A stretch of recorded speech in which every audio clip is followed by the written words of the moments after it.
जय श्री ओम। जय जय जय। नमोस्तु नमोस्तु नमोस्तु। नमो अरिहंताणम, नमो सिद्धाणम, नमो आयरियाणम, नमो उज्जायाणम, नमो लोए सव्यसाहुणम। ओंकारं बिंदु संयुक्तं नित्यं ध्यायन्ति योगिनः। कामदं मोक्षदं चैव ओंकाराय नमो नमः। अविरल शब्द घनोग प्रक्षालित सकल भूतल मलकलंका। मुनिभिरुपाद तीर्था सरस्वती हरनोतान।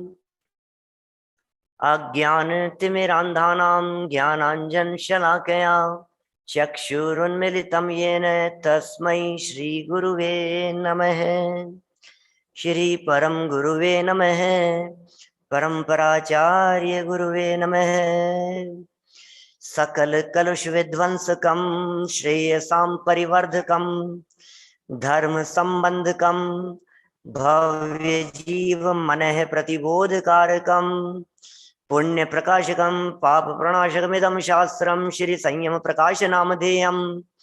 अस्य मूल ग्रंथ कर्तारः श्री सर्वज्ञ देवास्, तदुत्तर ग्रंथ कर्तारः श्री गणधर देवा प्रतिगणधर देवास्। तेषां वचनानुसारमासाद्य आचार्य श्री कुंद कुंदामनाय आचार्य सूर्य सागरेण विरचितं श्रोतारः सावधानतया शृण्वन्तु, सावधानतया शृण्वन्तु। मंगलम भगवान वीरो मंगलम गौतमो गणी मंगलम कुंद कुंदाद्यो जैन धर्मोस्तु मंगलम।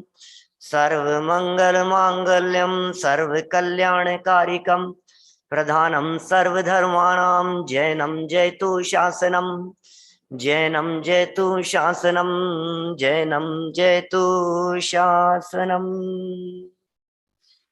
संयम प्रकाश नाम का यह ग्रंथ है। जिनेन्द्र देव की प्रतिमाओं के दर्शन का अपना यहाँ प्रकरण चल रहा था और दर्शन करते करते हम यहाँ आगे बढ़ गए। भक्तों ने कई तरह के प्रश्न किए। भक्त तो भक्त हैं, कुछ भी प्रश्न कर सकते हैं। भक्त माने गुरु के सामने अपने प्रश्न रखने वाले। और प्रश्न क्या रख दिए कि ये प्रतिमाएं तो जड़ होती है, प्रतिमाएं तो अचेतन है महाराज, हमने आपसे सीखा है। और अचेतन तो चेतन का कुछ कर नहीं सकता है, तो प्रतिमाओं से क्या भला हो जाएगा हमारा, इसलिए दर्शन करने से क्या लाभ है। बोले दर्शन करने से तो कोई लाभ मिलता नहीं है, दर्शन करने से तो कोई भला होता नहीं है। ख्याल में आ रही है बात, इसलिए कोई मतलब नहीं है। और या तो ये मानो कि भगवान करता है, और यदि करता नहीं मानते हो तो फिर दर्शन करने से कोई लाभ नहीं है। क्या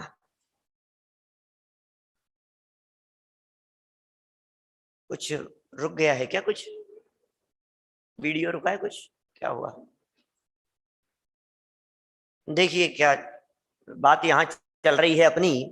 190 नंबर पेज निकालिए आप लोग, तो यदि पुस्तक हो तो आप लोगों के पास में नहीं होगी, इसलिए आप लोग विकल्प नहीं करें। मैं तो उनसे कह रहा हूं जो मोबाइल के अंदर हैं, मैं तो उनसे कह रहा हूं जो कैमरे के अंदर बैठे हैं, है ना। ऐसे भी बहुत सारे, जितने यहाँ बैठे हैं उससे बहुत ज्यादा लोग कैमरे के अंदर बैठे हैं। तो कोई बात नहीं, आप खोल लीजिए ग्रंथ, 190 नंबर पेज। आज हम भक्ति कराएंगे जिससे सबकी नींद उड़ जाए, है ना। दिन भर के इतने कार्यक्रम होते हैं, थक भी जाते हैं हम लोग। क्या तो आप लोग तैयार है ना भक्ति के लिए? तो कभी भी करा लो, सब ऐसा मूड बन जाता है। क्या अभी हमारा प्रवचन चलता रहेगा मान लो कि, तो सबके चेहरे ऐसे थोड़े से, हाँ भाई गर्मी लग रही है, थकान हो रही है, और फिर हमने बुला लिया राजकुमार जी साहब को यहाँ माइक लेकर के, और फिर देखो आप क्या अशोक जी आ गए यहाँ माइक लेकर के भक्ति कराने के लिए, फिर क्या होगा। और फिर इनके तो चक्कर क्या है, इनके साथ में सबसे बड़ा प्लस पॉइंट ये है कि ये कहते हैं एक लाइन मैं बोलता हूं उसको रिपीट करना आप लोग। अब हम ये काम तो कर नहीं सकते प्रभु जी। माने एक लाइन बोल करके जीवेश जब रिपीट करते हैं तो सबकी नींद अपने आप उड़ जाती है। क्या और फिर धुन का तो कमाल है ही। भैया भक्ति क्या होती है, भक्ति कैसे की जाती है, भक्ति किसे कहते हैं, भक्ति का क्या स्वरूप है, यह जाने बिना अनंत बार भक्ति की है आज तक, और भक्ति करने वाला भक्त ही बना रहा। यहां जिस भक्ति की चर्चा करते हैं, हमारे कुंद कुंद स्वामी जिस भक्ति की बात करेंगे, नियम सार आदि ग्रंथों में जिन भक्ति की चर्चाएं की है, जो भक्ति का स्वरूप यहां बतला रहे हैं, ये वो भक्ति है कि भक्त भक्त नहीं बना रहता, भक्त भगवान बन जाता है। उसका नाम है भक्ति। कौन सी भक्ति सच्ची भक्ति कहलाएगी, कौन सा भक्त सच्चा भक्त होगा, और भक्ति कैसे की जाती है, भक्ति का फल क्या होता है, ये सब बातें यहां बतला रहे हैं। देखिए, मैं तो पहले ही दिख रहा था लोगों को, क्या मुझे तो लोग नहीं दिख रहे थे क्या। चलिए, क्या कह रहे हैं, 3 यहां श्लोक प्रस्तुत किए हैं भक्ति के संदर्भ में। जिन्हें भक्तिर जिन्हें भक्ति सदास्तु में, सम्यक्त्वमेव संसारे वारणम मोक्ष कारणम। श्रुते भक्ति सदास्तु में, सज ज्ञानमेव संसार वारणम मोक्ष कारणम। गुरौ भक्ति सदास्तु में, चारित्रमेव संसार वारणम मोक्ष कारणम। जिनेंद्र देव की भक्ति की बात कही, श्रुत भक्ति की बात कही, और गुरुओं की भक्ति की बात कही। क्या होगा उस भक्ति से, भक्ति से क्या मिलेगा। जगत में ये कहा जाता है, सेवा करोगे तो मेवा मिलेगा। क्या जिनेंद्र देव की भक्ति से क्या मिलेगा, तो ये कह रहे हैं सच्ची भक्ति यदि आपकी होगी, जिनेंद्र देव के प्रति सच्ची भक्ति होगी, तो आपको सम्यक दर्शन गिफ्ट में मिलेगा। क्या अभी किसी को वैल्यू ही नहीं आ रही है, कैंसिल, प्रोग्राम कैंसिल कर दो भाई साहब, गिफ्ट में नहीं देना सम्यक दर्शन। प्रमोद जी भाई साहब, अपन जो प्लान कर रहे थे ना सबको सम्यक दर्शन गिफ्ट में देना है, कैंसिल कर दो। किसी को महिमा ही नहीं आ रही है, किसी को फील ही नहीं हो रहा है सम्यक दर्शन गिफ्ट में मिलेगा, तो आनंद आना चाहिए कि नहीं नवीन भाई। हमें तो ऐसे लग रहा है जैसे आपको लग रहा है मजाक कर रहा हूं मैं, उनको लग रहा है देने वाला तो है नहीं इनको कोई, ये तो ऐसे ही कह रहे हैं। अरे यहाँ जिनेंद्र देव कह रहे हैं, ये वीतरागी संतों का श्लोक यहाँ साफ साफ कह रहा है, जिनेंद्र देव की भक्ति का मतलब सम्यक दर्शन गिफ्ट में मिल जाना। सम्यक दर्शन गिफ्ट में किनको मिलता है, जिनके हृदय में जिनेंद्र देव की सच्ची भक्ति होती है। अब वो कैसी भक्ति होती होगी बतलाइए, जिनेंद्र देव की सच्ची भक्ति किस प्रकार की होती होगी, चंवर लेकर के नाचने जैसी, गुणानुवाद करने जैसी, उनका गुण स्मरण करने जैसी भक्ति। अरे इस धोखे में मत रहना, ये तो व्यवहार भी भक्ति नहीं है, क्योंकि व्यवहार भक्ति का स्वरूप भी हमारे आचार्य देव कहते हैं, भैया जिनेंद्र देव के गुण भेद से उनकी भक्ति करना, ये व्यवहार भक्ति है। अभी तो हम तो जानते ही नहीं है भक्ति किसे कहते हैं, भक्ति का मतलब क्या होता है। मैं बतलाऊं भक्ति का स्वरूप, संजीव जी साहब। भक्ति जो होती है, आप लोग भी प्रयोग करते हैं इस तरह का, अरे किसी बच्चे को, अरे ये तो इनका पक्का चेला है, ये तो इनका पक्का भक्त है, बोलते हैं ना वैसा। कौन कौन होता है भक्त राहुल जी, कौन किसका भक्त होता है। जो जिसका भक्त होता है वो उसकी आज्ञा में चलता है, वो है भक्त। भक्त किसे कहते हैं, जो आज्ञा में चले वो भक्त, और आज्ञा में चलना ये है भक्ति।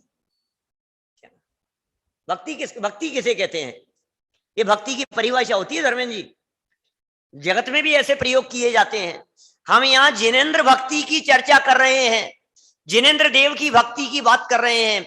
इसका मतलब जिनेंद्र देव के बताए हुए मार्ग पर जो चले वो जिनेंद्र देव का भक्त है, और मार्ग पर चलना है उनकी भक्ति। हम कौन सी भक्ति समझ रहे हैं? पूछो आप दुनिया भर में एक एक व्यक्ति से पूछो जरा, भक्ति कर रहे हैं साहब, भक्ति कर रहे हैं साहब, भक्ति किसका नाम है? हर व्यक्ति को भक्ति के नाम पर चंवर दिखते हैं। अभी यहां सुबह अशोक जी बुलाएंगे कि भक्ति करने के लिए आ जाओ साहब, पीछे से भक्ति करने के लिए आ जाओ, तो क्या सोचेंगे? आते ही पहले चंवर पकड़ेंगे, भक्ति करने बुलाया है ना। भक्ति करने का मतलब क्या है? क्यों भक्ति पीछे से नहीं होती है भाई साहब? अरे अभी क्या कर रहे हैं अपन लोग? ये जिन शास्त्रों को पढ़ना, ये जिनेंद्र देव के निर्देशन में चलना, ये हम भक्ति कर रहे हैं भाई साहब। नहीं नहीं साहब, अभी भक्ति का समय खत्म हो गया, अब प्रवचन का समय शुरू होता है। भक्ति का समय तो खत्म हो गया, अब तो प्रवचन का समय शुरू होता है। अरे ये प्रवचन का नाम भक्ति है, ये कैसी भक्ति की चर्चा कर रहे हैं? हम समझते ही नहीं है। अरे गुणानुवाद का नाम भक्ति है, गुण स्मरण का नाम भक्ति है, उनके वीतराग स्वरूप को अपने चित्त में लेने का नाम भक्ति है, उनके सर्वज्ञ स्वरूप का स्मरण आने का नाम भक्ति है।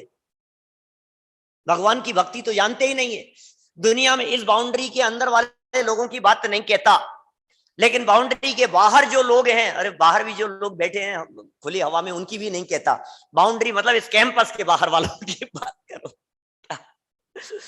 तो जिनकी बात कर रहे हैं वो भक्ति तो कुछ नहीं समझते हैं, वो तो भगवान का स्वरूप ही नहीं समझते हैं। वो तो भक्ति के नाम पर पाप करते हैं, भक्ति के नाम पर ग्रहित मिथ्यात्व का पोषण करते हैं, भक्ति के नाम पर अनंत संसार खड़ा करते हैं। उनकी क्या बात करें अपन? ये कह रहे हैं भक्ति करने से सम्यक दर्शन की प्राप्ति होती है। कौन मुमुक्षु मानेगा भक्ति करने से सम्यक दर्शन की प्राप्ति होती है? जितेंद्र जी साहब, आपके मलकापुर वाले मान जाएंगे? आपके मान जाएंगे सब रन्नौद में? भक्ति करने से सम्यक दर्शन की प्राप्ति? हटाओ यार, ये कौन सा शास्त्र पढ़ रहे हो आप? भक्ति करने से सम्यक दर्शन, ये कैसी बात कर रहे हो आप? क्यों साहब? ये लिख रहे हैं साहब, मैं नहीं कह रहा हूं। और ये जो पंक्तियां यहां प्रस्तुत की हैं, ये पंक्तियां सूर्य सागर जी की नहीं है क्या? ये कोटेशन है क्या? ये पूर्वाचार्यों का है।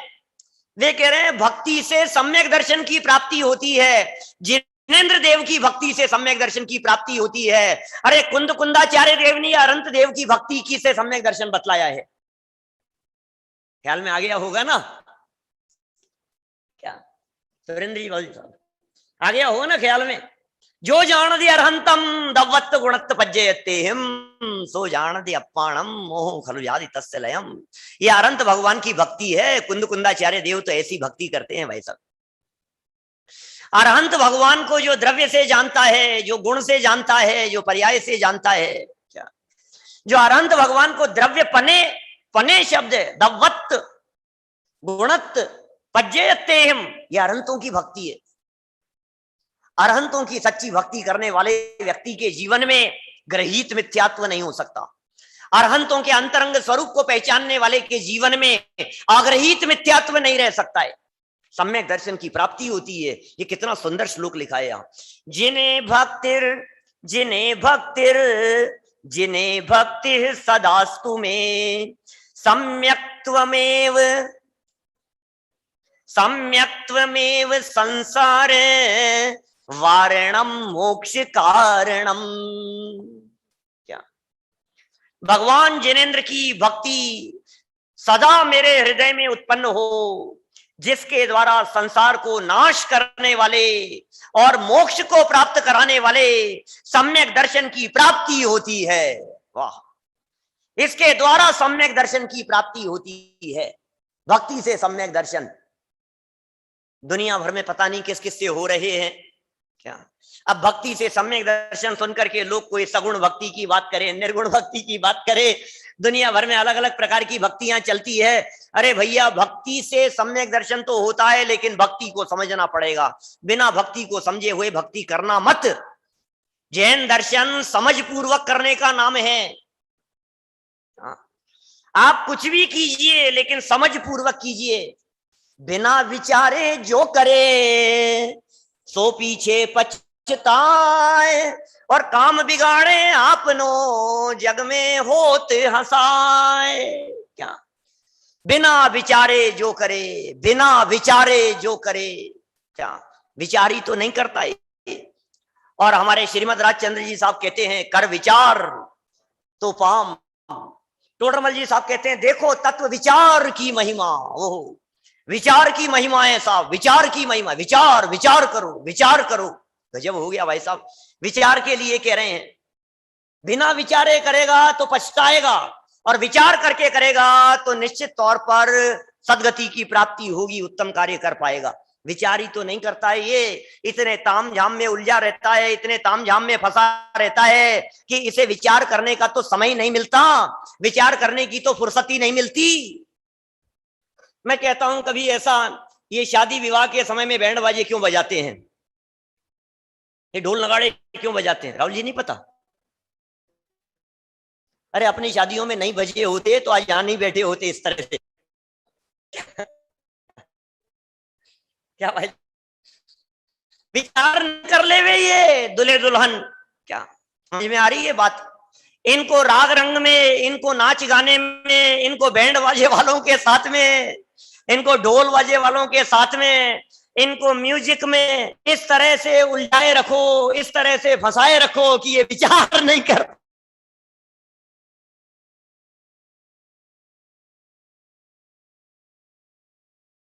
6 फेरे तक भी वो पंडित फेरे कराने वाला ये कहता है कि अभी भी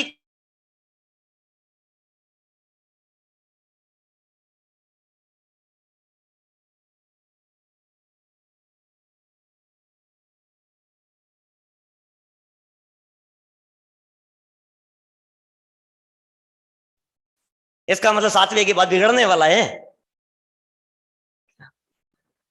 भैया ये कह रहे हैं विचार बहुत बड़ी चीज है, विचार करो। विचार करने के लिए कह रहे हैं यहाँ। विचार ही तो नहीं किया है हमने कि भक्ति कैसे की जाती है, विचार ही तो नहीं किया है कि भक्ति का स्वरूप क्या है।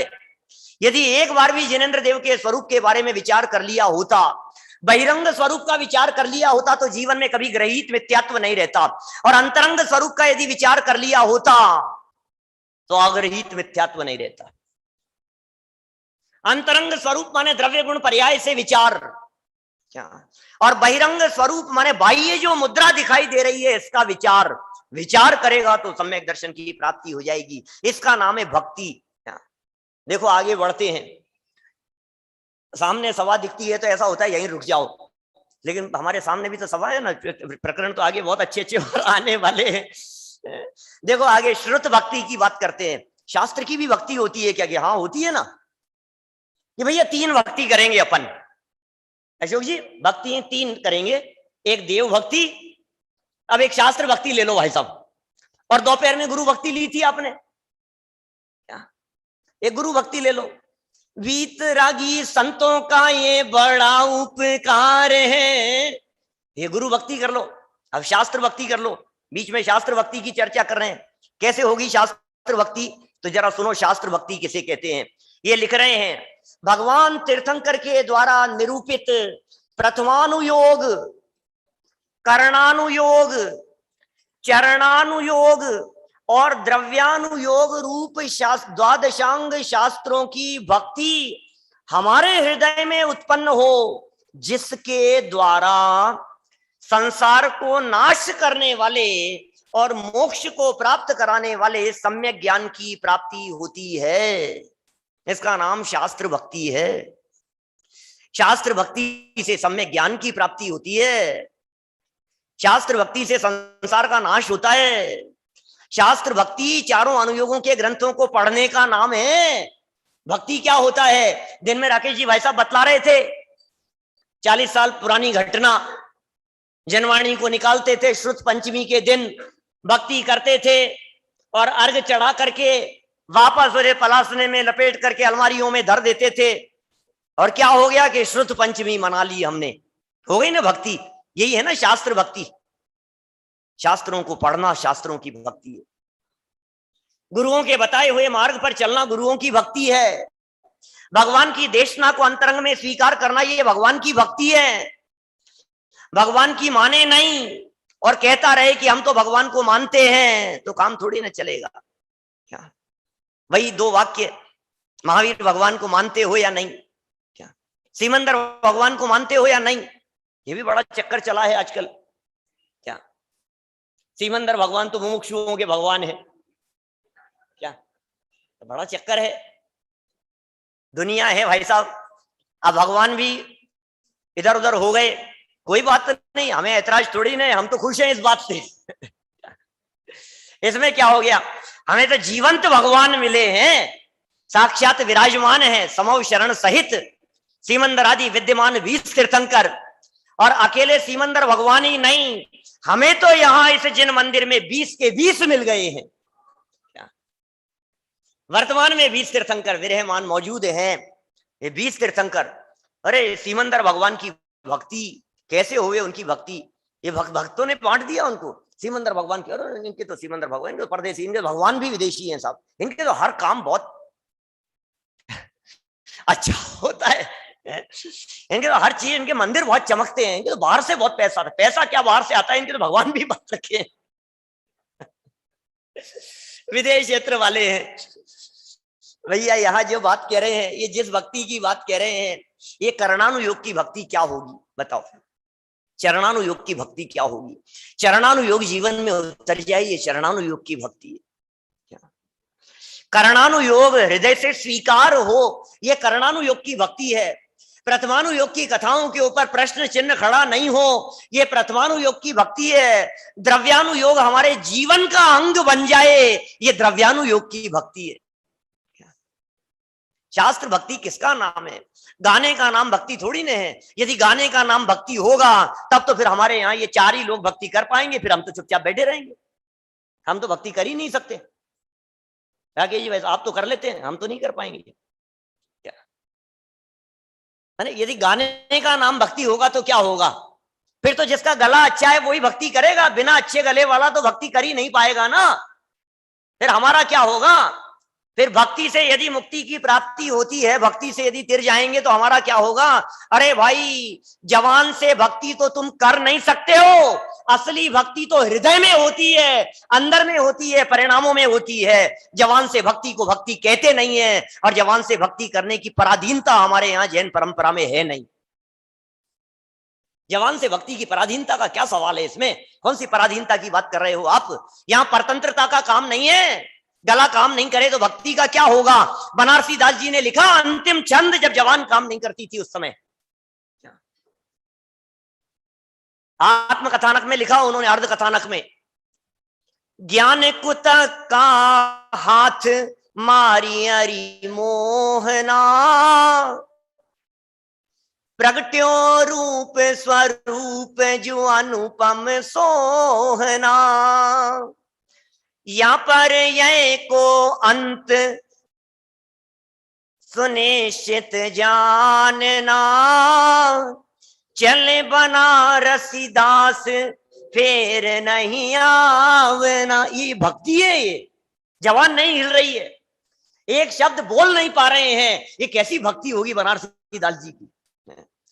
वीतरागी संत भक्ति करते करते कुंद कुंदाचार्य देव 10 भक्ति लिख रहे हैं, और 10 भक्ति लिखते लिखते अपने गायक स्वभाव में लीन हो जाते हैं। ये है भक्ति।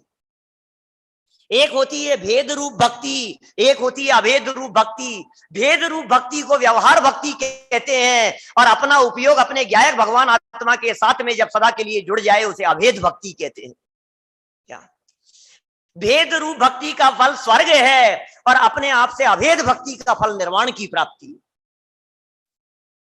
ये भक्ति करा रहे हैं, ये भक्ति करना सिखा रहे हैं। भक्ति के संदर्भ में किसी प्रकार का कोई भ्रम नहीं रह जाए, कोई गलतफहमी नहीं रह जाए। हम सोच रहे हैं भक्ति कर रहे हैं और सच्ची भक्ति होवे ही नहीं। कह रहे हैं भैया कौन सी गलतफहमी में हो आप, गलतफहमी नहीं हो जाए, ये भक्ति की बात कर रहे हैं। चारों अनुयोगों से भक्ति की बात कह दी, जरा और देखिए आगे क्या कह रहे हैं। निर्ग्रंथ वीतराग गुरुओं की भक्ति सदा मेरे हृदय में उत्पन्न हो। वीतराग गुरुओं की, निर्ग्रंथ गुरुओं की, वीतरागी गुरुओं की निर्ग्रंथों का मार्ग, क्या बाहर में जिनके तन पे न तार और अंदर में जिनके आनंद अपार। क्या आत्मा ही आत्मा की चर्चा जो करते हैं, आत्मा में सने हुए, आत्मा में लीन रहने वाले, आत्मा का चिंतन, वाणी में आत्मा, आत्मा ही सार है, ऐसी ऐसी भक्ति होती है। गुरुओं की भक्ति की पंक्तियां हैं, एक अंतरा सुनाता हूं। आत्मा का चिंतन है वाणी में आत्मा। गुरुओं की, हमारे गुरु कैसे होते हैं? दिगंबर संत वीतरागी गुरु। अरे आत्मा के अलावा दूसरी चर्चा जिन्हें नहीं सुहाती है, आत्मा की ही चर्चा बस। आत्मा का चिंतन है वाणी में आत्मा, और समरस में सने हुए लीन हुए आत्मा। अरे आत्मा ही सार है, ये उनकी पुकार है। आत्मा ही सार है, ये उनकी पुकार है। सुख शांति का ये बताया भंडार है। वीतरागी संतों का ये बड़ा उपकार है। बोलेंगे थोड़ी ना आप लोग, वो तो वो बुलाते हैं तो बोलते हैं, आप लोग रिपीट तो क्या?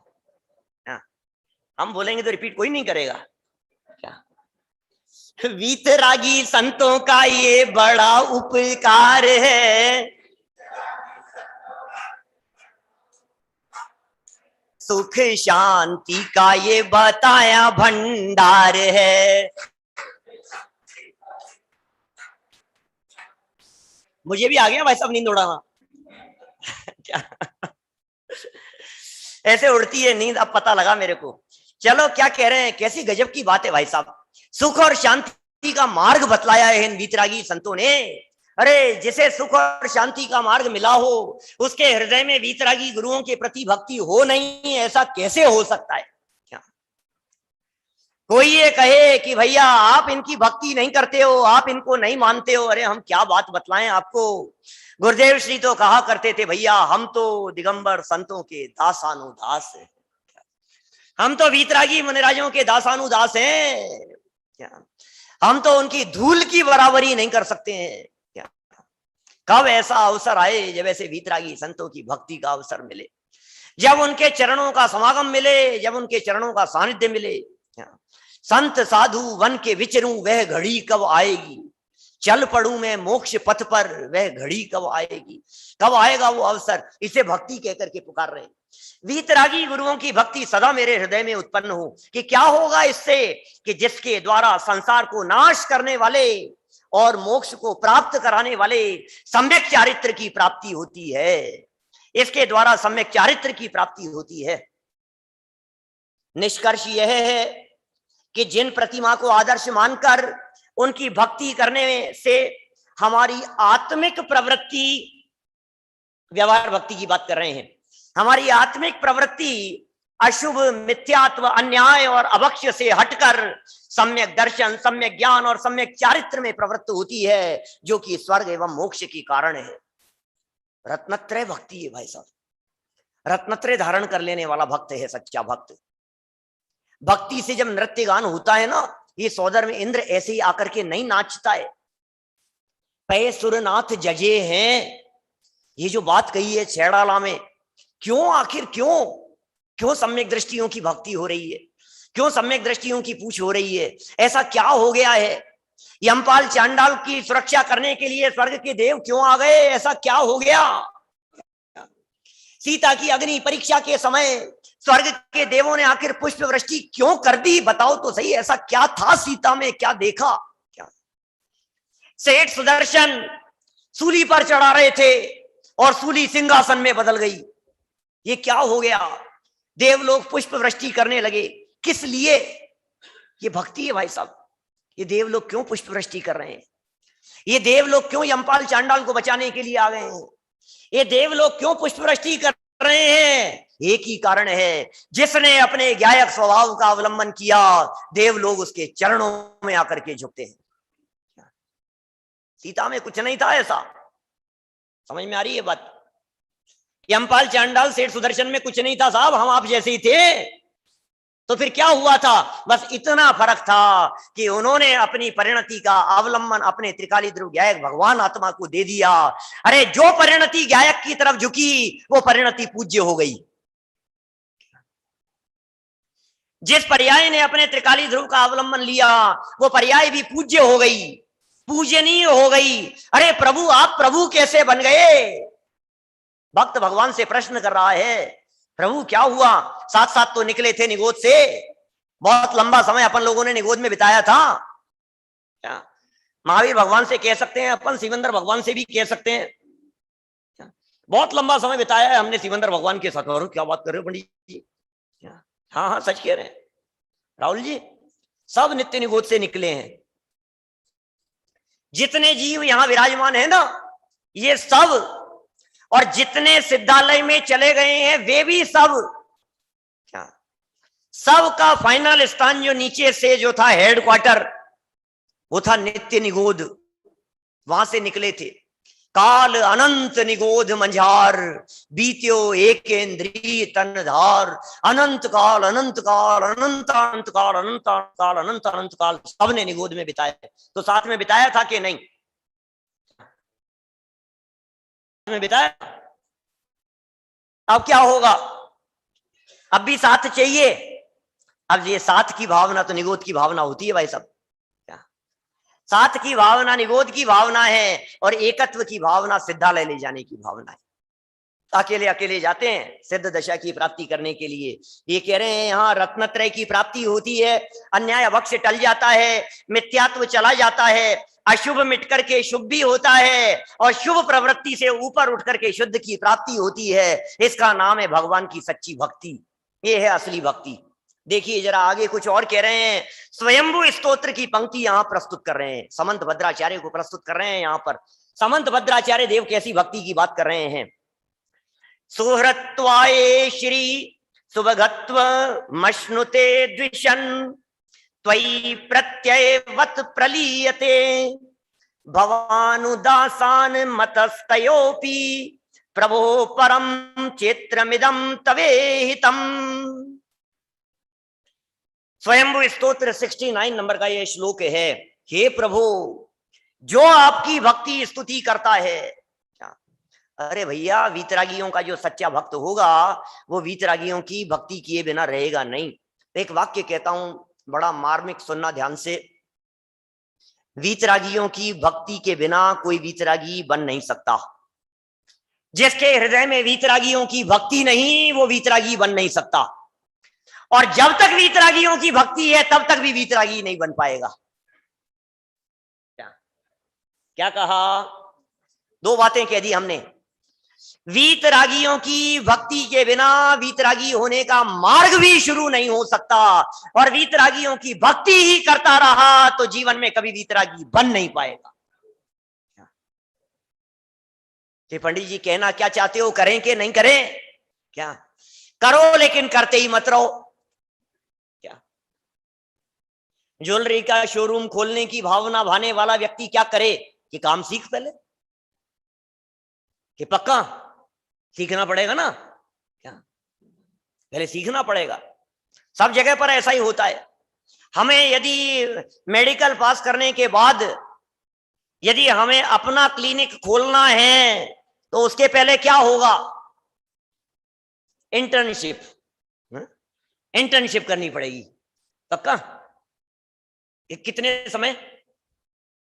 क्या होता है जी इंटर्नशिप? क्या होता है रपरिया जी साहब, क्या होता है?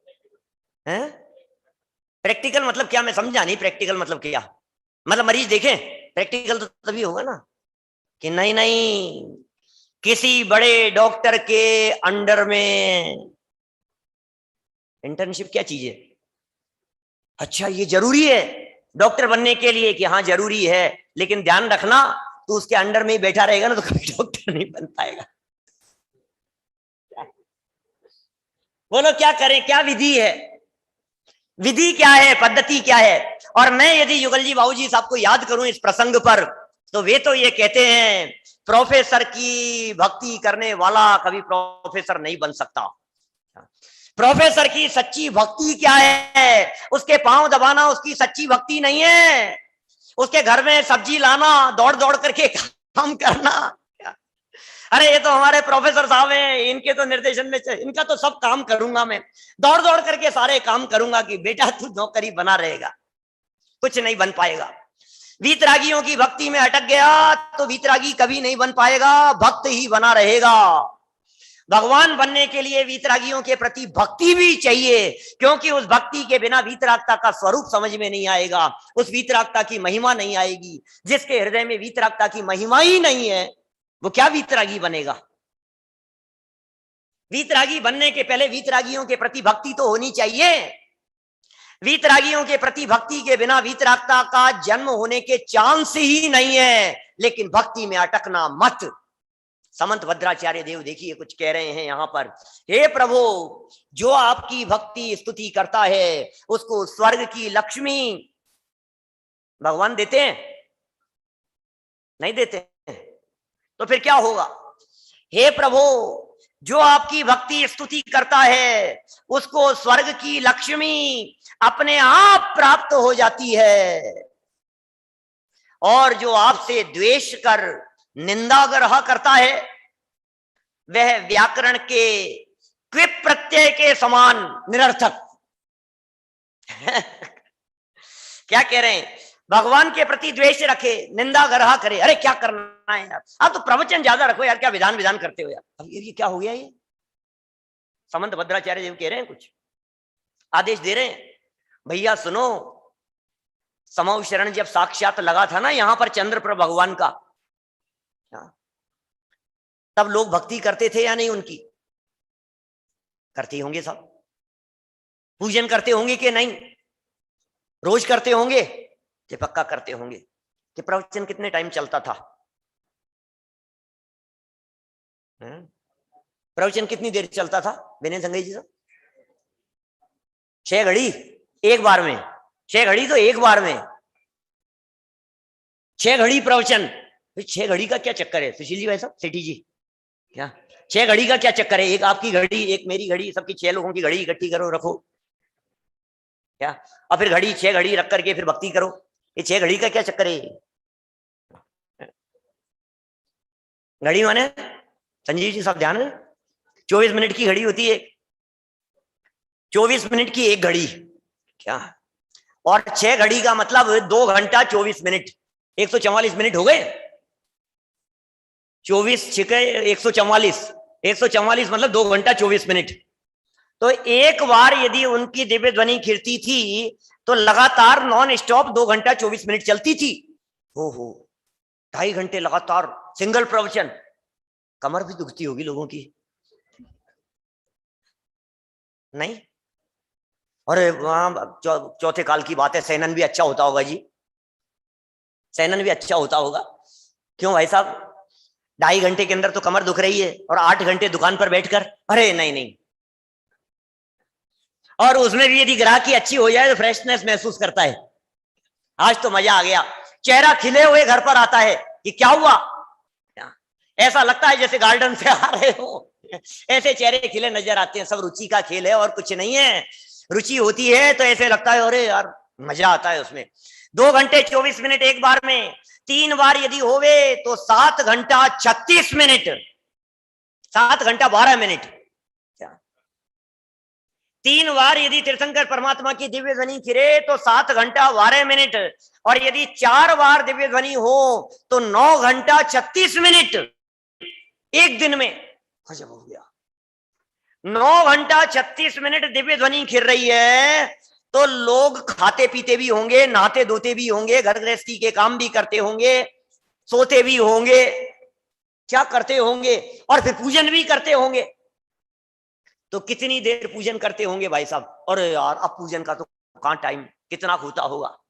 8 घंटे प्रवचन तो मुश्किल से आध घंटे पूजन, क्या यही होता होगा? 8 घंटे प्रवचन सुने तो आध घंटे के लिए पूजन होवे, और अब क्या हो गया है हमारे द्वारा है? 8 घंटे पूजन विधान और अब प्रवचन आधा घंटा। कि नहीं नहीं नहीं पंडित जी, अपन लोग मुमुक्षु समाज में ऐसा थोड़ी है, अपने यहाँ तो दिन भर कितने प्रवचन चलते हैं, अपन लोग तो पूजन कुछ नहीं करते, और हमारा बस चले तो पूजन को हटा ही देवे अपन तो, कि तुम्हें समंत भद्राचार्य की जरूरत है। क्या क्या अचल जी भाई साहब, ठीक है, तुम्हें समंत भद्राचार्य की जरूरत है यदि तुम्हें भक्ति की भावना जागृत नहीं होती है। अरे जिनेंद्र देव को देख करके भक्ति की भावना नहीं आती है, जिनेंद्र देव की पूजन करने का भाव यदि हृदय में नहीं आता है तो भक्त कहलाने के लायक नहीं है, ये कह रहे हैं समंत भद्राचार्य देव। भक्ति का भाव नहीं आ रहा है और सुनने का भाव आ रहा है, ऐसा कैसे होगा? पूजन करने का भाव नहीं आवे और बात मानने का भाव होगा, ऐसा कैसे होगा? जिनके हृदय में बात मानने का भाव आता है उनके हृदय में चरण छूने का भाव भी आता है। ऐसा कैसे हो सकता है? नहीं नहीं, मैं तो आज्ञा में चलता हूं, सब निर्देशन में चलता हूं। क्या नहीं नहीं, आजकल थोड़ा सा फैशन ऐसा चला है, अपने घर के बच्चे अपने पांव नहीं छूते, ऐसे अपने तो अपने ही है, अपने ऐसा नहीं, अपने को कभी ऐसा भी तो अपने में क्या है, क्यों साहब? और छूते भी हैं तो कहां तक? नीचे तो झुकते ही नहीं है। क्या कहां तक? आधा घुटनों तक, और घुटनों तक भी आजकल तो जाता जा रहा है। अब तो क्या हो गया? हो गया बस एक्शन, बस ऐसे ऐसे दूर से कर लिया, हो गया हो गया। हाँ समझ में आ गया। हाँ बस। अरे भाई ये भक्ति की बात कर रहे हैं, क्या होती है भक्ति? आगे नहीं है, ये सब उसकी भक्ति नष्ट हो जाती है निंदा ग्रह करने वाले की, और का पात्र होता है, किंतु आप दोनों से ही अत्यंत उदासीन है। यह बड़े आश्चर्य की बात है। प्रभु आप तो वीतरागी हैं, तुम तो प्रभु वीतरागी, हमें कब बनाओगे?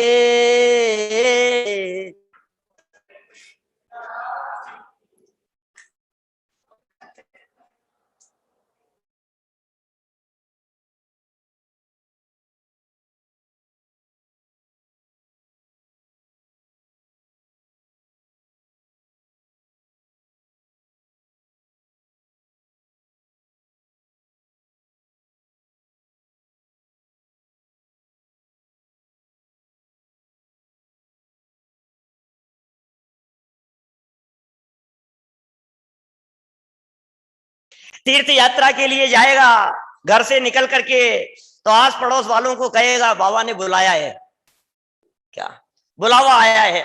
ऐसे थोड़ी ना वंदना होती है, ऐसा चलता है गांव गांव में, इस तरह की बातें चलती है। अपन लोग भले ही इससे थोड़े से ऊपर उठ गए हों। देखो क्या कह रहे हैं, आपकी भक्ति करने वाला भक्त पुरुष, क्योंकि आप वीतरागी हैं, आपकी भक्ति करने वाला भक्त पुरुष आपके गुणों माने वीतरागता, विज्ञानता आदि को देखकर प्राप्त कर स्वयं स्वर्ग लक्ष्मी के सुखों को प्राप्त हो जाता है, जबकि आपकी निंदा करने वाला पापी मिथ्यात्व, अन्याय और अभक्ष्य में फंसा रहने के कारण नरक निगोद के भयंकर दुख भोगता है। यह सब शुभ और अशुभ परिणति होने से स्वयं प्राप्त होता है, क्या भगवान थोड़ी ना करते हैं। पीछे 7 प्रश्न रखे थे, 2 पेज पहले पढ़े थे ना आप लोग, सब अपने अपने गांव नगर में सुनकर के आए थे, मुझे मालूम है। 187 नंबर पेज पर 7 प्रश्न रखे थे भक्त के द्वारा। उनमें एक प्रश्न ये था कि भगवान की भक्ति का फल फिर कैसे मिलता है? यदि भगवान भक्ति का फल नहीं देते तो फल कौन देता है? फिर कैसे भक्त को स्वर्ग की प्राप्ति हो जाती है, और कैसे निंदक व्यक्ति को नरक की निगोद की प्राप्ति होती है?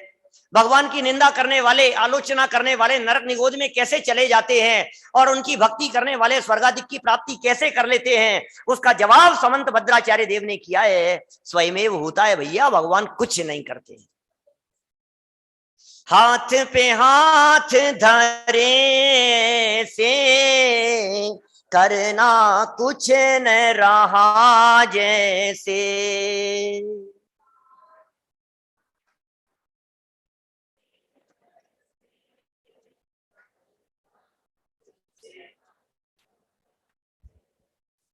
कुछ करना नहीं है, अत्यंत निर्भर होकर के जाना है। यहां से भी सोनागिरी जी आए हैं ना, बस यहां से अकर्तृत्व का संकल्प लेकर के जाना है, कुछ नहीं करना धरना। अरे पंडित जी क्या घर में झगड़े कराओगे क्या? घर से निकाल देंगे। कुछ करना न धरना, और आपने इनको तो कह दिया कुछ नहीं करेंगे, धरेंगे, कमाएंगे नहीं, और हमें तो वो सारे काम करने ही पड़ेंगे घर के।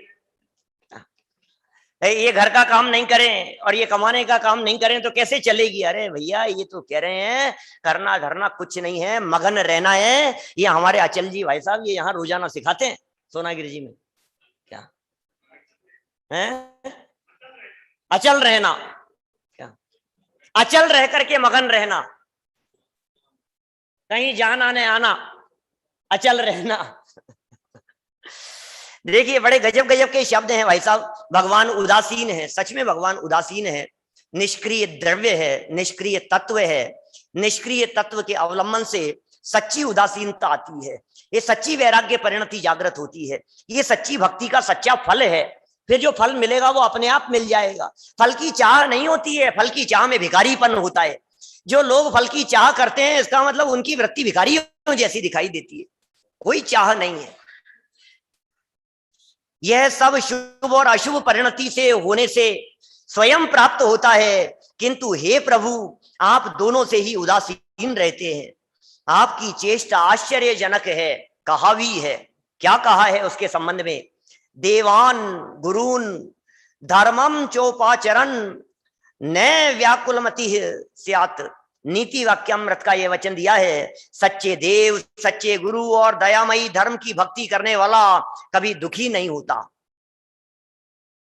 कैसे दुखी होगा? ऐसी ऐसी पंक्तियां दिए आगे, बहुत सुंदर सुंदर पंक्तियां आई है। सच्चे फल की चर्चा कर रहे हैं, क्या फल है सच्चा? भगवान अनंत सुखी है और हमें सुख प्राप्त करना है। सुखियों को देखने से सुखी होंगे। क्या आप घर में, मैं रोजाना जब देव दर्शन की बात करता हूं तो कभी कभी ऐसा भी कहता हूं कि सुखी लोगों को देखो तो सही। आप उठते ही पहले दुखी मुरझाए हुए चेहरे देखते हो, चिल्लाते हुए, ये कोई उठने का टाइम है, ऐसा नहीं किया, चाय धरी हुई है, ठंडी हो गई है। अब ये इनके चेहरे देख देख करके सुखी होगा क्या? न्यूज़पेपर सामने आता है तो न्यूज़पेपर में यहाँ ये हो गया, वहां ये हो गया, खबरें, और टीवी में देखो तो वो दुखी, आस पड़ोस में सब दुखी। दुखियों के चेहरे देख देख करके दुखी ही होगा। इस तीन लोक में यदि कोई सुखी है तो वे तीन लोक के नाथ सुखी है, और सुखी होने के लिए सुखियों का चेहरा देखो। क्या? जो अनंत सुखी है उनका चेहरा देखो।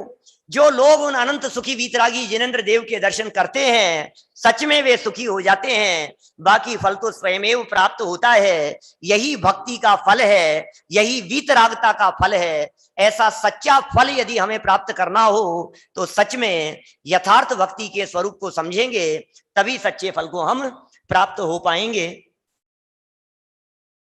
और लेना है मतलब रोजाना का टाइम तो मेरा इतना ही है, 5 मिनट और ले लो, मुझे क्या फर्क पड़ गया। अब 5 के 15 हो जाए तो फिर घड़ियां मत देखना। चलो आगे बढ़ जाते हैं। हमारे तो ग्रंथ पूरा है, आप कहोगे तो 700 पेज तक चलाते रहेंगे, हमें क्या फर्क पड़ गया उसमें?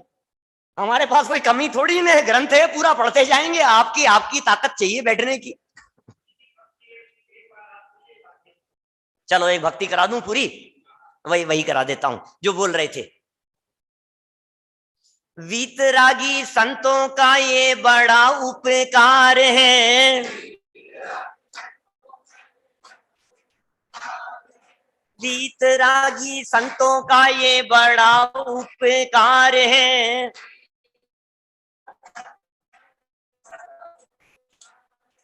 सुख शांति का ये बताया भंडार है। वीतरागी संतों का ये बड़ा उपकार है,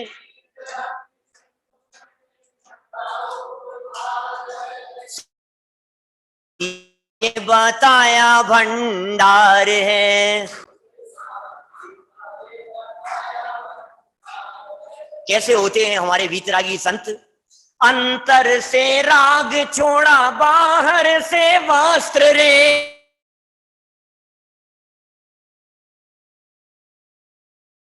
खड़े ध्यान करे, हाथ नहीं अस्त्र रे, ध्यान करे। देख उन्हें बार बार आता ये विचार है, देख उन्हें बार बार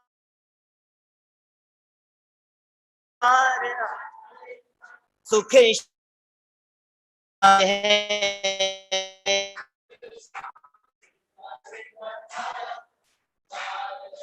बीत ये बड़ा है, सुख शांति का ये बताया भंडार है।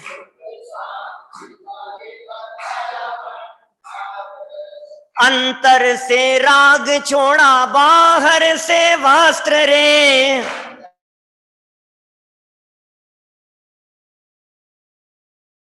हाथ नहीं अस्त्र रे।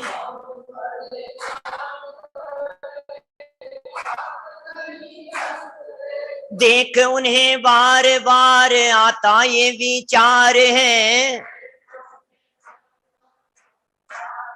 सुख शांति का ये बताया भंडार है। करते क्या है हमारे मुनिराज बैठे बैठे, न कमाना न धमाना न भोजन बनाना न पकाना न बिजनेस करना, जंगल में बैठे बैठे करते क्या है वे, आत्मा का चिंतन है वाणी में आत्मा।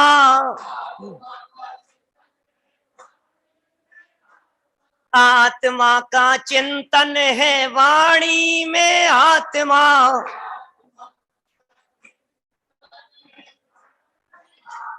समरस में सने हुए लीन हुए आत्मा।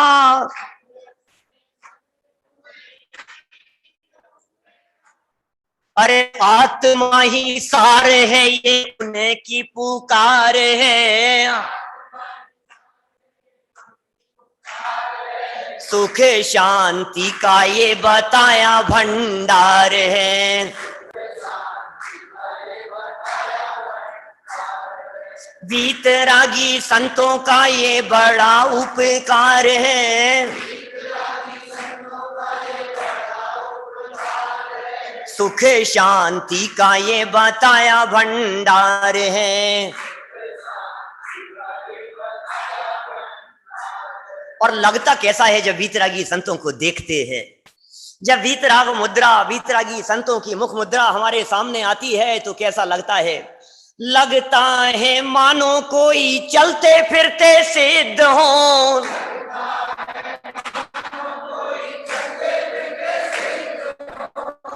लगता है मानो कोई चलते फिरते सिद्ध हो।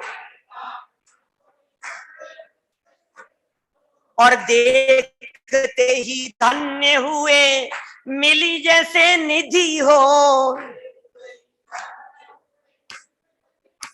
और हाथ जोड़ शीश नमू उन्हें बारंबार है, हाथ जोड़ सुख शांति का ये बताया भंडार है।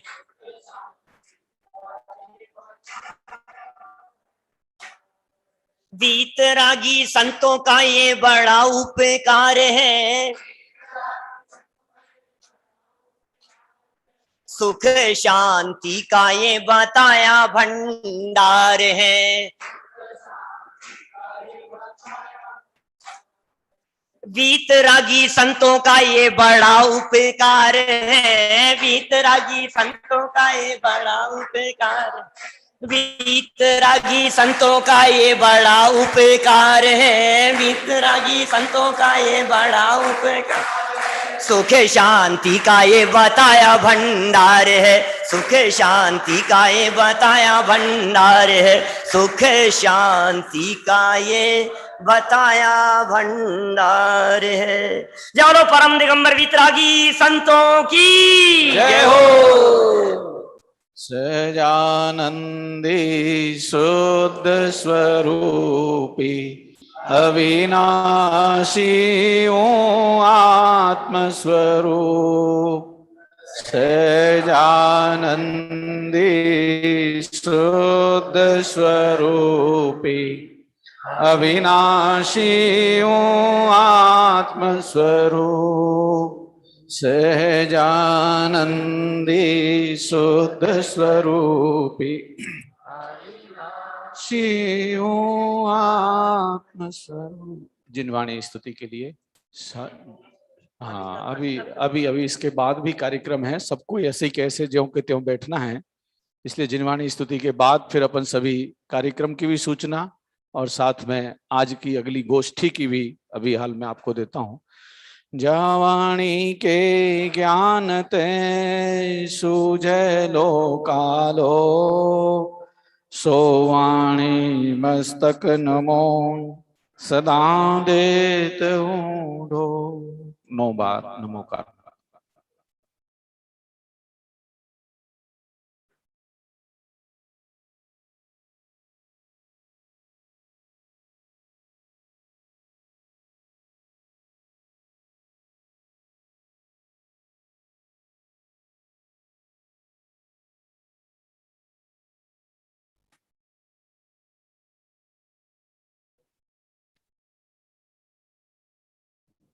बोले द्वाद सांग जिनवाणी माता की जय, परम दिगंबर जैन धर्म की, 24 तीर्थंकर भगवान की जय।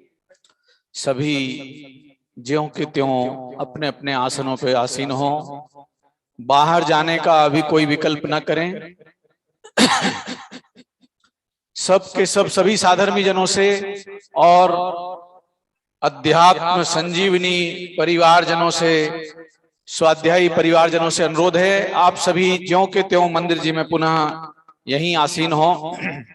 अभी एक गोष्ठी का कार्यक्रम है, उसके गोष्ठी का कार्यक्रम पूरा होने के बाद ही जो भाई साहब संजीव जी का पारस चैनल पे जो प्रवचन आता है उसका लाभ 10 बजे से मिलेगा। उसके पहले पहले तक अपन सभी गोष्ठी के लिए यहीं बैठे, कोई भी बाहर न जाएं। माताएं बहनें सभी जन से अनुरोध है, कृपया अपने अपने स्थानों पर पुनः बैठें। सुबह का कार्यक्रम सुन लीजिएगा, सुबह का, कल का और दोपहरी का कार्यक्रम विशेष रूप से आपके समक्ष रखता हूं। कल शनिवार 28 अगस्त 2021 प्रातः काल सबसे पहले 5 बजे से पौने 6 बजे तक, 5 बजे से पौने 6 बजे तक ध्यान मंदिर जी में सामायिक पाठ, पौने 7 से 7:30, बीच में 1 घंटे का टाइम है। पौने 7 से 7:30 ये निवृत्ति के लिए है, नहा धो करके स्वच्छ होकर श्री जिनेन्द्र अभिषेक और नित्य नियम पूजन के लिए यहीं आगम मंदिर में सबको आना है। 7:30 बजे से 8 बजे तक के लिए बीच में अल्पाहार के लिए समय निकाला है। वो आधा घंटे से ज्यादा कोई उसमें समय ना लगावे, उसका विशेष ख्याल रखें। 8 बजे से पौने 9 बजे तक समय सार जी परमागम जी की शोभा यात्रा का कार्यक्रम है। 8 से पौने 9 बजे तक पालकी में इंद्रगण श्री पदम कुमार जी पहाड़िया, परेश जी मोदी फरीदाबाद, प्रदीप कुमार जी विदिशा, संजीव कुमार जी जैन दिल्ली, सौभाग्यमती अनीता गांधी दादर मुंबई, ये पालकी से शोभा यात्रा संपन्न होगी। उस शोभा यात्रा के बाद पौने 9 बजे से 9:30 बजे तक जो अपना विशेष कार्यक्रम है सुबह का, पौने 9 बजे से 9:30 बजे तक श्री समयसार ग्रंथाधिराज हमारे विद्वत रत्न डॉक्टर संजीव जी गोधा को भेंट किया जाएगा और उनसे व्याख्यान माला के शुभारंभ करने की वाचना करने के लिए निवेदन किया जाएगा। भाई सुनील जी जैन, संजय जी जैन सर्राफ, सागर परिवार द्वारा पौने 9 से 9:30 बजे तक। तो उसके पश्चात 9:30 से 10:30 बजे तक डॉक्टर संजीव जी गोधा का यही प्रवचन समय सार जी ग्रंथाधिराज के आधार से, और उसके बाद 10:30 से 11:15 बजे तक आध्यात्मिक सभा साधर्मी जनों के द्वारा। ये प्रातः काल बेला का कार्यक्रम है। दोपहर की बेला में विशेष आयोजन, जिस मुख्य रूप से अपन ने जो सारा का सारा कार्यक्रम संचालित किया है वो अध्यात्म संजीवनी परिवार द्वारा अखिल भारतीय अभिनंदन समारोह में डॉक्टर युवा रत्न युवा विद्वत डॉक्टर संजीव कुमार जी गोधा का अखिल भारतीय अभिनंदन का कार्यक्रम अपन सभी के मौजूदगी में विशेष उत्साह पूर्वक जिनसे अपने को निरंतर जिन रानी के रस का पान करने का लाभ मिल रहा है, उनके प्रति अपना अभिनंदन आभार प्रदर्शन का भी भाव हमारा 3:45 से 4:45 5 बजे तक चलेगा। उसके पहले 1:15 बजे से 1:30 बजे तक 1:15 बजे से 1:30 बजे तक आध्यात्मिक पाठ, 1:30 बजे से 2 बजे तक वीडियो द्वारा पूज्य गुरुदेव श्री कांजी स्वामी का मांगलिक प्रवचन, 2 बजे से 2:45 बजे तक डॉक्टर संजीव जी गोधा का मार्मिक स्वाध्याय और 2:45 बजे से 4:45 बजे तक अखिल भारतीय अभिनंदन समारोह का कार्यक्रम, जिसमें हम हमारे डॉक्टर संजीव जी गोधा को अभिनंदित करेंगे। वो लाभ लेने का अपने को अवसर मिला है। समय अनुसार बिल्कुल समय के हिसाब से अपन सभी कार्यक्रम में सम्मिलित होंगे। ये कार्य तो हुआ कल की सूचना के लिए। आज के लिए अब यहाँ एक गोष्ठी का आयोजन अपन ने सबने निश्चित किया है, जिसमें अपन सभी जिन शासन प्रभावना के सूत्र इस विषय पर आज की गोष्ठी संचालित हो रही है। गोष्ठी बिना किसी अध्यक्ष और बिना किसी मुख्य अतिथि के ही है। साक्षात जिनेंद्र परमात्मा की सन्निधि है। पर्दा भले लगा हो पर उनकी सन्निधि तो हमारे लिए मिल ही रही है, और जिनवाणी माता हमारे समक्ष सदा विराजमान है। हम इस जिनवाणी माता और जिनेंद्र देव के सानिध्य में अपनी यह मंगल गोष्ठी प्रारंभ करते हैं। मंगल गोष्ठी के लिए गोष्ठी में मंगलाचरण और साथ में विषय प्रवेश के लिए मैं अनुरोध करता हूं श्रुति जैन शास्त्री, श्रीमती श्रुति जैन शास्त्री जयपुर, वो आए और मंगलाचरण द्वारा एक छोटे बालक 4 वर्ष अभी का भी नहीं हुआ है, उसके द्वारा समय सार जी का मंगलाचरण और उसके पश्चात कार्यक्रम गोष्ठी का मंगलाचरण और विषय प्रवेश के लिए श्रुति जैन। सभी को जय जिनेंद्र। सभी अपने हाथ जोड़ लीजिए, मंगलाचरण हो रहा है। नमः शमशाय शानुभूतकायत तेषु भावा भावा शिव भावान्तर्जिते अनंत धर्मनैतव पश्यन्ति पत्यकामना अनेकान्तमय मूर्ति सिद्धवै प्रकाशितम्।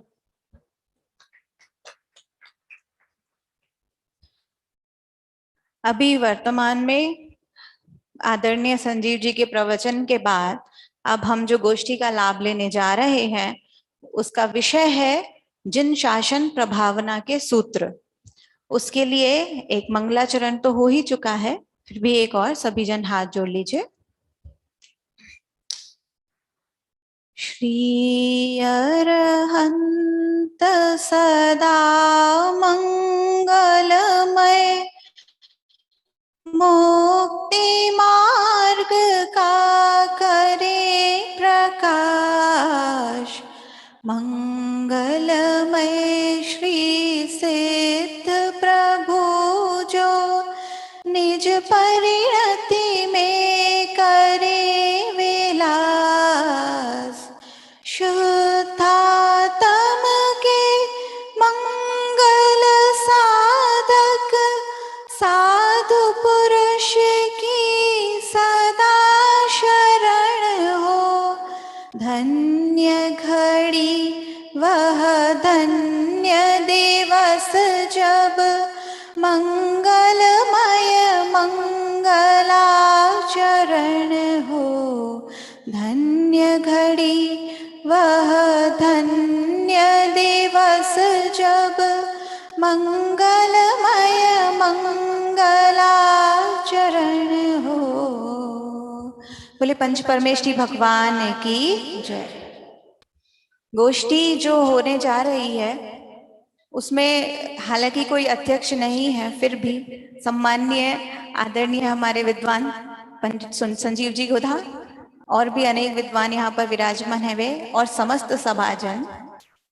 आज हमारी गोष्ठी का जो विषय है वो है जिन शासन प्रभावना के सूत्र। तो सबसे पहले हम प्रभावना समझना चाहिए हमें कि प्रभावना क्या होती है। प्रभावना एक कार्य है और इसमें एक कर्ता होगा और एक कर्म होगा। जब भी कोई कार्य होता है तो कर्ता जो है, प्रभावना का कर्ता, वो हुआ प्रभावक, और जो दूसरा पक्ष हुआ जिसकी प्रभावना की जाएगी, प्रभावनीय। जिसको प्रभावना करनी है वो है प्रभावक, और जिसकी प्रभावना की जाएगी वो है प्रभावनीय। तो अब चूंकि समय सारमय माहौल है तो गोष्ठी भी उसी रंग में रंगी हुई होगी, अध्यात्म के रंग में ही रंगी हुई होगी। तो मैं इस समय आचार्य अमृत चंद्र को याद करना चाहूंगी, जो पुरुषार्थ सिद्धि उपाय ग्रंथ में प्रभावना का सच्चा स्वरूप लिखते हैं। वे कहते हैं, आत्मा प्रभावनीयो रत्नत्रय तेजसा सततमेव दान तपो जिन पूजा विद्यातिशयैश्च जिन धर्म। इसका अर्थ है कि रत्नत्रय के तेज से, रत्नत्रय अर्थात सम्यक दर्शन, सम्यक ज्ञान और सम्यक चारित्र, इनके तेज से प्रभावनीय कौन है, किसकी प्रभावना करनी चाहिए? तो उसमें कहते हैं कि आत्मा प्रभावनीयो, केवल एक निज शुद्धात्मा ही प्रभावना करने योग्य है। और कि ये तो निश्चय की बात हुई, आगे व्यवहार में क्या? तो वो कहते हैं कि दान से, तप से, जिन पूजा से और विद्या के अतिशय यानी ज्ञान के बढ़ने से, प्रभाव से, इन सब से जिन धर्म की प्रभावना की जानी चाहिए। प्रभावना का सच्चा स्वरूप ये बताया आचार्य अमृतचंद्र ने। और आज इस गोष्ठी में हम जिन शासन की प्रभावना के पक्ष में और भी बहुत सारे तथ्य, बहुत सारी बातें हम समझेंगे। और आशा करती हूँ कि ये जो मैंने विषय के बारे में थोड़ा सा परिचय दिया है, इसके विशेष बिंदु जो खुल के आएंगे, हम सभी उस गोष्ठी का भली प्रकार लाभ लेंगे। कोई भी जाए नहीं, जो चले गए वे लौट के आ जाएं। गोष्ठी बहुत अच्छी है क्योंकि ये विद्वान हमारे उनके विद्वानों के सानिध्य में ये गोष्ठी हो रही है और खुला मंच है सभी वक्ताओं के लिए, वे अपने विचार व्यक्त कर सकते हैं। धन्यवाद। जय जिनेन्द्र। बहुत बहुत आभार श्रुति जैन। प्रथम वक्ता के रूप में मैं हमारे श्रीमान केसरीमल जी पाटनी साहब सोनागिर में जो निवासरत हैं, उनसे अनुरोध करता हूं कि वो जिन शासन की प्रभावना के लिए कोई सूत्र समझ रहे हैं ना, सूत्र माने डोरा, ऐसा डोरा कि जिससे कुछ हमारे जिन शासन की प्रभावना में हमारा भी जीवन लगे। आइए आइए आइए साहब, केसरीमल जी साहब पाटनी जी आइए।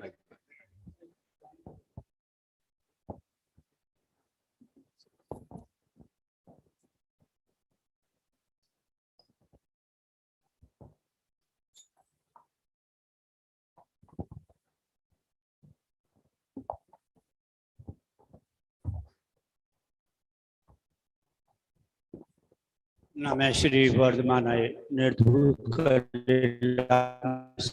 नाम लोका नाम यद विद्याधर। अभी बहन ने, श्रुति बहन ने बात रखी, वो पुरुषार्थ सिद्धि उपाय की गाथा नंबर 30 थी। अभी अपन रत्नकर्ण श्रावकाचार्य, इसी बात के लिए रत्नकर्ण श्रावकाचार्य का भी उदाहरण देना मैं इस समय उचित समझता हूँ, क्योंकि प्रभावना तो वास्तविक में देखा जाए तो प्रभावना का अर्थ जिन शासन की प्रभावना की बात चल रही है।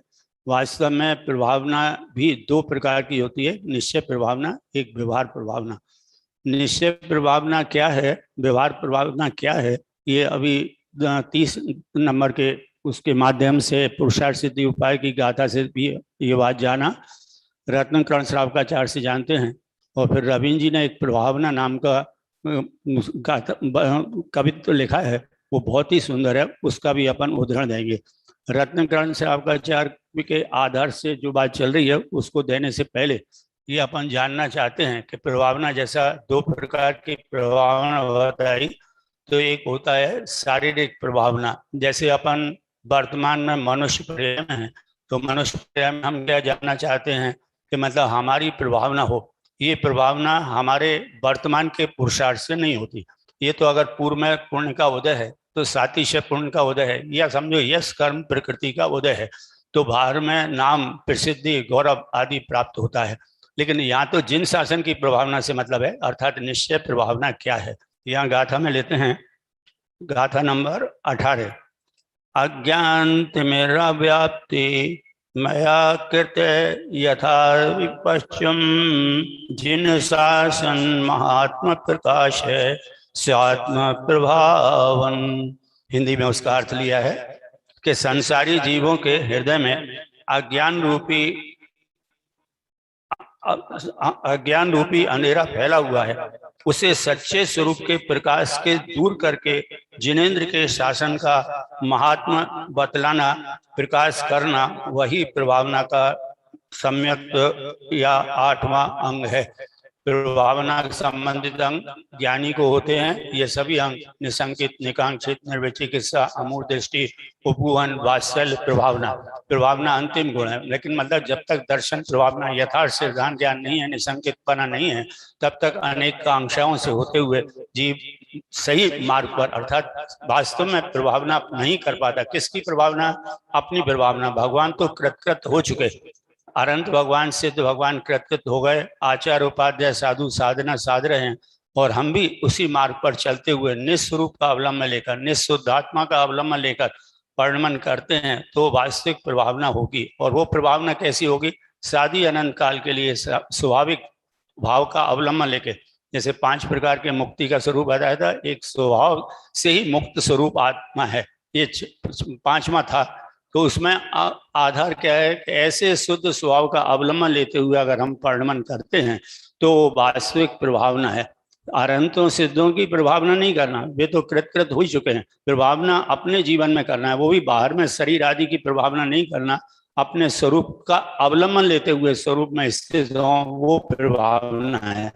तो यहाँ रत्नकरण श्रावकाचार्य में अब भी अपन ने संबंधबद्ध आचार्य का श्लोक पढ़ा।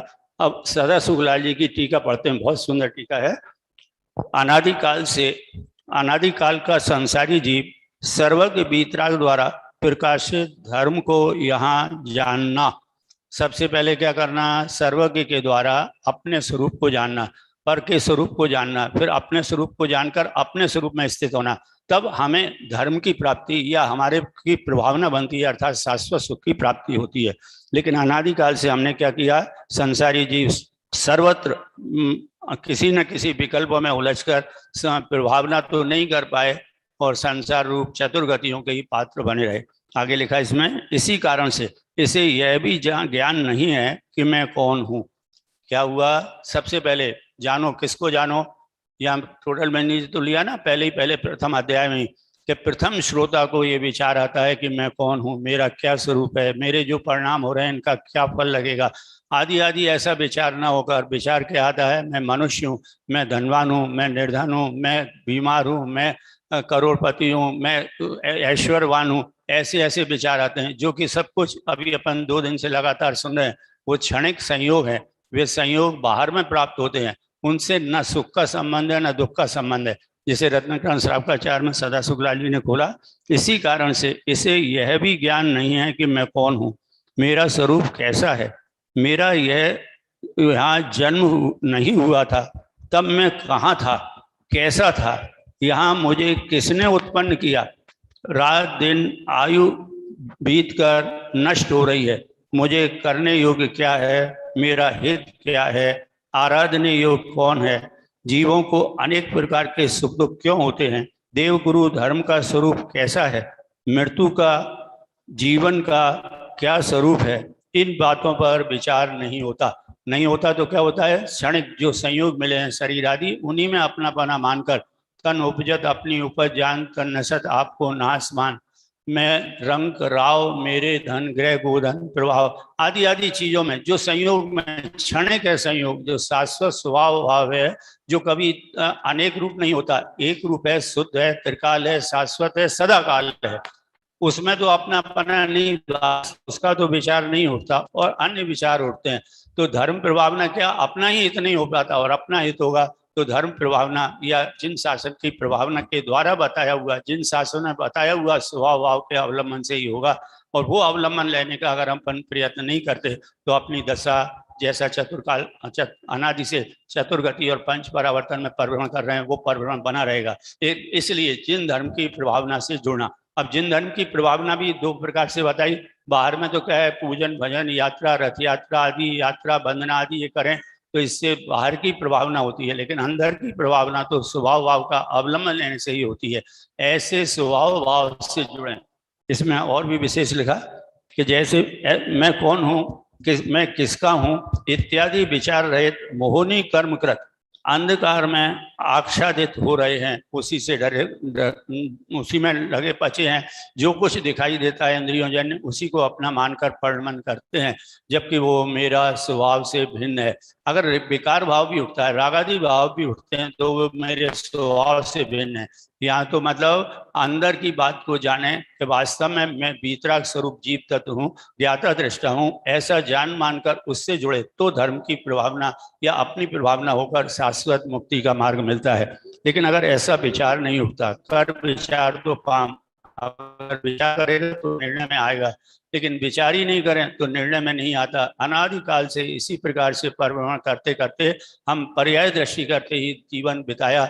और अगर अभी भी समय सार जैसे ग्रंथ वर्ष में जो चल रहा है पूरा वर्ष के लिए, और अपन रोज प्रतिदिन प्रवचन में सुन रहे हैं, गोदा जी के माध्यम से तो 4 प्रवचन रोज सुनते हैं, फिर उसके अलावा और प्रवचन, और यहाँ भी 3 बार सामयिक स्वाध्याय चलता है, उसका अपन लाभ लें। और जीवन में अगर उसको स्वभाव का अवलंबन न लें तो हमारे कार्य की स्थिति नहीं होगी, प्रभावना नहीं होगी। और वो प्रभावना, सच्ची प्रभावना यही है। एक बार पंडित ज्ञानचंद जी साहब का उदाहरण दे रहा हूँ कि उन्होंने रविंद्र जी साहब के पास गए और उस समय वो रत्नकरण श्रावकाचार्य की और ये ऊपर जो अपन ने लिया था पुरुषार्थ सिद्धि उपाय की गाथा पढ़ रहे थे। और वो उनका उनसे निवेदन था, क्या निवेदन था कि आप अपने में ही मस्त रहते हैं, मोह में ही रहते हैं, अर्थात मोह ग्राम, मोह नहीं, मोह ग्राम में ही रहते हैं। अगर आप बाहर जाएं तो प्रभावना सच्ची प्रभावना होगी। तो कह रहे देखो पढ़ो ये रत्नकरण श्रावकाचार्य में क्या गाथा लिखी है।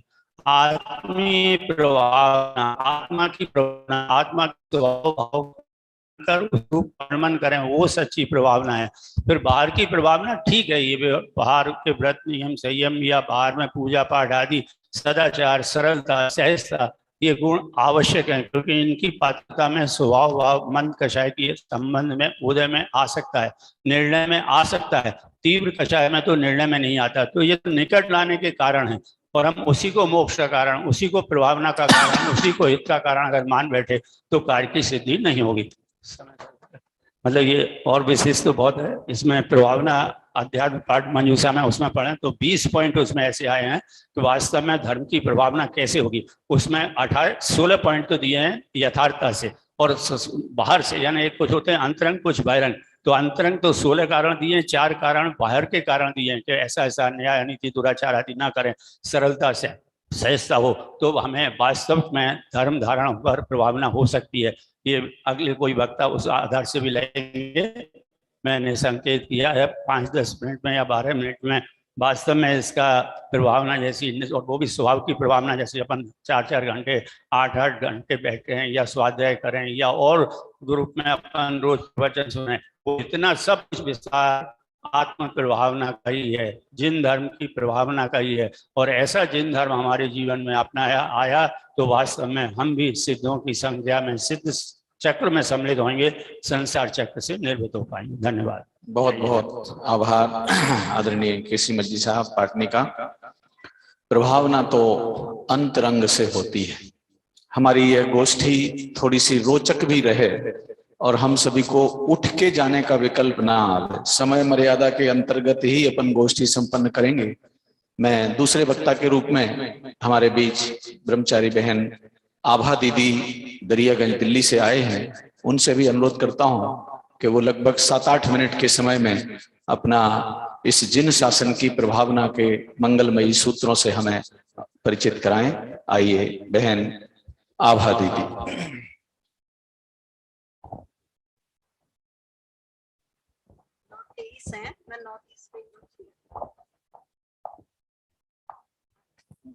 आज का प्रभावना का अंग चल रहा है, तो जो आपने पुरुषार्थ सिद्धोपाय का सूत्र लिया है। माइक थोड़ा पास में कीजिए। अच्छा जी, ठीक है जी। निश्चय से तो रतंत्र से अपनी प्रभावना होती है, सम्यक दर्शन ज्ञान चारित्र से, और व्यवहार से जो है वो दया, पूजा पाठ और शील स्वभाव और विद्या का बहुत इंपॉर्टेंट पॉइंट है, आगम के सूत्रों से प्रभावना होती है। अब आचार्य उमा स्वामी थे, वो सहस्त्र अनुभूति में संपन्न थे, ध्यान कर रहे थे, श्रोताजन आए और उन्हें ऐसा ख्याल था कि दर्शन ज्ञान चारित्राणि मोक्ष मार्ग। तो श्रोताजन ने उनकी मुद्रा देखकर ये समझ लिया कि इसके आगे सम्यक दर्शन ज्ञान चारित्राणि मोक्ष मार्ग लगना चाहिए। सम्यक का मतलब भली भांति भी होता है, प्रशंसा सूचक भी है। खैर इतनी डिटेल में हम नहीं जाएंगे। तो कहने का तात्पर्य ये है कि जो जीव आत्म दर्शन ज्ञान आचरण का अनुसरण करता है, उसकी मुख मुद्रा से ही रतनत्रय का तेज इतना प्रकट होता है कि बोलने की बात नहीं बनती और श्रोताजन समझ जाते हैं। तो तात्पर्य यह है कि निश्चय से अपनी आत्मा से प्रभावना होती है और व्यवहार से इस रूप में होती है।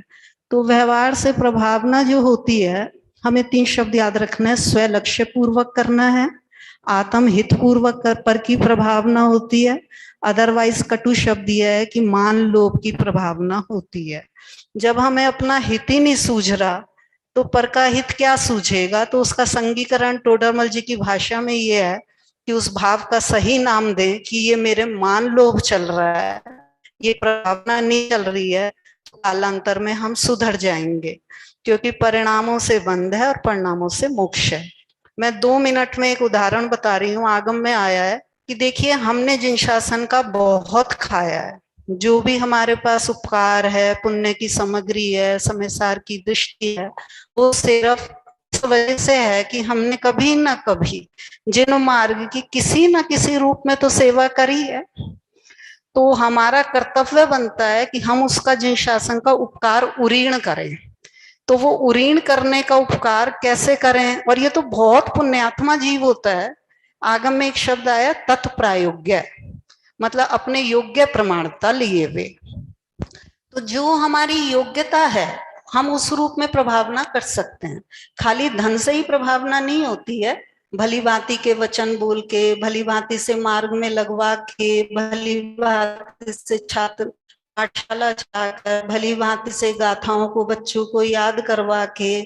और ये जो साधर्मी जन होते हैं ये कभी कुछ कहते नहीं है, लेकिन कुछ साधर्मी ऐसे होते हैं कि जो पढ़ने लिखने और रतंत्र के बहुत इच्छुक हैं, लेकिन घर की व्यवस्था ऐसी है कि वो कर नहीं पाते हैं। तो उनके वो भी कुछ फंड वगैरह दे के, वसतिका दे करके, उनकी भी भली भांति सेवा करके भी प्रभावना होती है। खाली पंचकल्याणक में डेकोरेशन से करोड़ों रुपया लगा के ही प्रभावना नहीं होती। वो भी एक तरह से भैया जी ने कहा ना अभी, संजीव गोदा भैया जी, तो कि भाई वो भी चलते फिरते सिद्धों के समान है, मुनि भी होते हैं, व्रती भी होते हैं, उन्हें नीचा ना दिखाते हुए भी प्रभावना होती है। कहने का तात्पर्य ये है कि माली जमीन में पानी का सिंचन करता है, और गोले का जो पानी होता है, आगम का बड़ा अच्छा कर्णानियों का उदाहरण लगता है। गोले में कितना सा पानी, और माली ने जमीन में पानी को सींचा जमीन में, तो उस पेड़ ने इतना उस पानी का उपकार माना। अपने भावों को मिलाएं तो हम उस भाव की कैटेगरी में भी नहीं है कि उस एक गोले के पानी से उस पेड़ ने 85 गोले बनाए और फिर भी उसकी शाखा झुकी रही। मतलब एक गोले के पानी से 50 गोले देने पर भी शाखा झुकी रही, और वो ये कह रही है कि मैं तेरा उपकार उरीण करने में असमर्थ हूं। तो हमने तो जिन शासन का इतना खाया, और फिर भी यदि हम भाव को ही कहते हैं मैंने स्कूल चलाया, मैंने वो चलाया, तो इतना अहम बुद्धि कर्ता बुद्धि से कभी प्रभावना नहीं होती है, बल्कि सारा ज्ञानोपयोग अहंकार की डांट खा लेता है। और मोक्ष मार्ग प्रकाशक में टोडरमल जी ने ये लिखा है कि अहम बुद्धि कर्ता बुद्धि से यदि कोई कार्य करे तो करे या ना करे बराबर है। इसमें ये नहीं है कि हमें क्रिया छोड़नी है, लेकिन अहम बुद्धि कर्ता बुद्धि छोड़नी है। और जब भी हम छात्र वगैरह पाठशाला चलाएं, ये तो बहुत अच्छी चीज है कि हम शास्त्र पढ़ाते हैं, पढ़ते हैं या वाचन करते हैं, लेकिन उन्हें भाव भासना पूर्वक बच्चों को पढ़ाया जाए। आजकल के इतने बच्चे इंटेलिजेंट हैं लौकिक पढ़ाई में कि उन्हें भाव भासना पूर्वक पढ़ाया जाए। उनसे कहा जाए कि इस गाथा का प्रयोग करो जीवन में, इसे घटनाओं पे लगाओ। और बच्चों देखो, अहम बुद्धि कर्ता बुद्धि से क्या कार्य सिद्ध होता है? होता तो बाहर का पाई पाई कर्म से है, और तू कर्म का करता नहीं है, तू ज्ञाता है। तो बच्चे साइंस, जिन शासन साइंस है, तो वो इतने इंटेलिजेंट है कि बिजनेसमैन हो, लेडीज हो, जेंट्स हो, पढ़े लिखे हो, यदि उन्हें प्रैक्टिकली परोसा जाए तो वो बहुत खिंच के आते हैं, गुण दोष का विचार करते हैं, और उनके जीवन में क्रांति घटित होती है, जिससे कि वो जिन शासन पे अट्रैक्ट होते हैं। तो कहने का तात्पर्य ये है कि थोड़ी सी भाव भाषण की लैंग्वेज कर दें, थोड़ी सी हम प्रैक्टिकली बोलने लग जाएं, थोड़ी शास्त्रीय टर्म्स को इजी टर्म्स में बोलें, तो अच्छी प्रभावना होती है। 2 मिनट की मैं बात ले रही हूँ अंतिम, कि एक मतलब स्वलक्ष्य पूर्वक अपनी श्रद्धा को मजबूत करते हुए अपने उपयोग की सावधानी पूर्वक पर में जाना ही श्रेयस्कर है।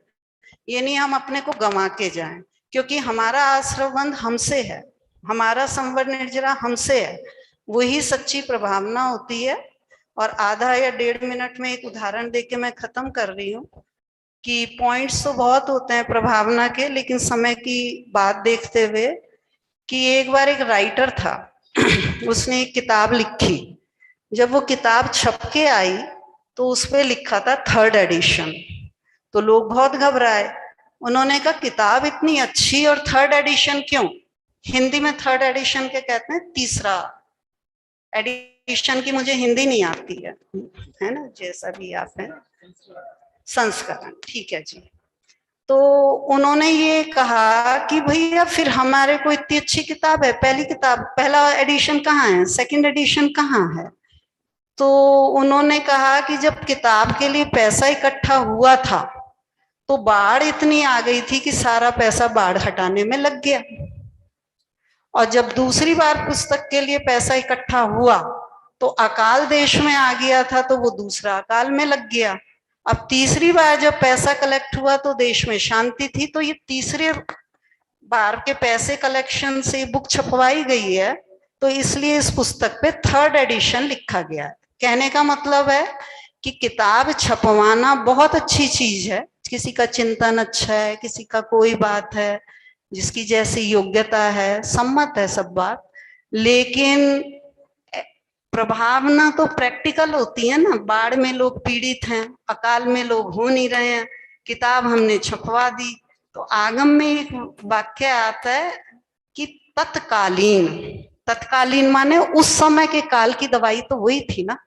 तो इसलिए हम ये देखें कि यदि हमारे पास पैसा कलेक्ट है, और पैसा हम पे आता ही, आजकल तो जल्दी जल्दी लोग प्रोजेक्ट्स में धन देते हैं, तो उस धन को यदि प्रैक्टिकली कहीं और लगा सकते हैं ठीक है, नहीं तो पुस्तकों में भी लगाते हैं, महंगी इतनी छपवा देते हैं, लेकिन प्रमेय उसमें कुछ नहीं होता, उत्सूत्र भाषी होते हैं। तो ऐसे अपने नामवरी के लिए ना करें, प्रैक्टिकली काम को यूजफुलनेस में बहुत ज्यादा बनाएं, तो वही सच्ची प्रभावना है। और एक व्यक्ति को यदि हम मंदिर के दर्शन का नियम दिलवाते हैं, समय सार की दृष्टि में ठीक करते हैं, उसे सभा में बुलाते हैं, साधर्मी की हेल्प करते हैं, तो पद्मनंदी पंचविशंति में आया है कि वो एक मंदिर बनवाने से भी ज्यादा बड़ा काम है। लेकिन इस काम में नाम नहीं मिलता, उस काम में नाम मिलता है। तो जिन शासन ऐसा घटिया चीज नहीं है कि हम ख्यातिमान लोग के लिए भेजें।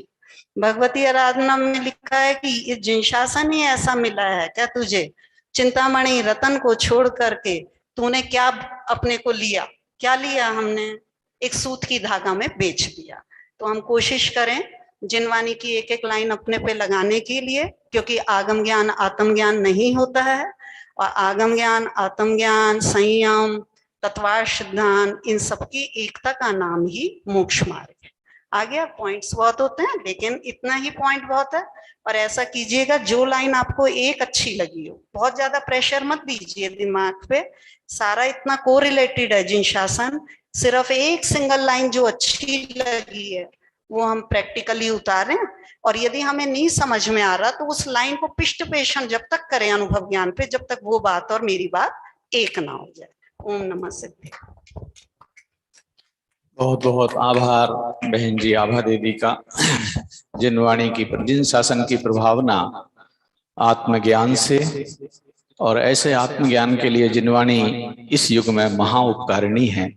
साक्षात जिन शासन तो सर्वज्ञ परमात्मा से चलता है, और उनकी दिव्य ध्वनि से जिन शासन अपन सबकी समझ में आया है, और उस जिन शासन में आत्मानुशासन पहला है। भाई अगले वक्ता के रूप में मैं हमारे भाई देवेंद्र जी शास्त्री कोलारस, उनसे अनुरोध करूंगा कि अपने जिन शासन के प्रभावना के सूत्र के संबंध में अपना अवश्य वक्तव्य सामने रखें।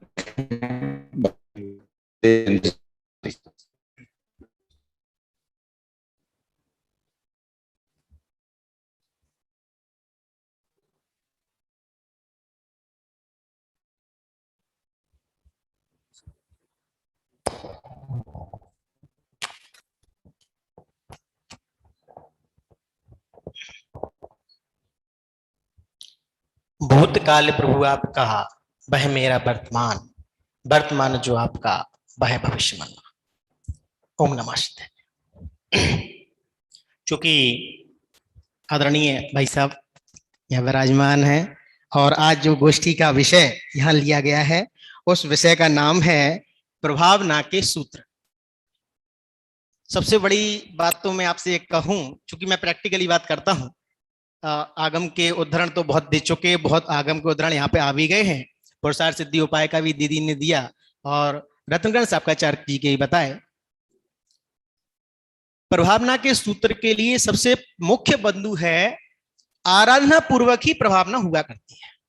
हमारा पहला पॉइंट, सूत्र के माध्यम से आराधना पूर्वक ही प्रभावना हुआ करती है। सबसे पहले हमें जिनवाणी के स्वाध्याय के माध्यम से स्वयं की आराधना करेंगे, तो आराधना करते में ही जो बाहर आपको दिखाई देगा वो प्रभावना के रूप में अपने आप ही प्रदर्शित होगा।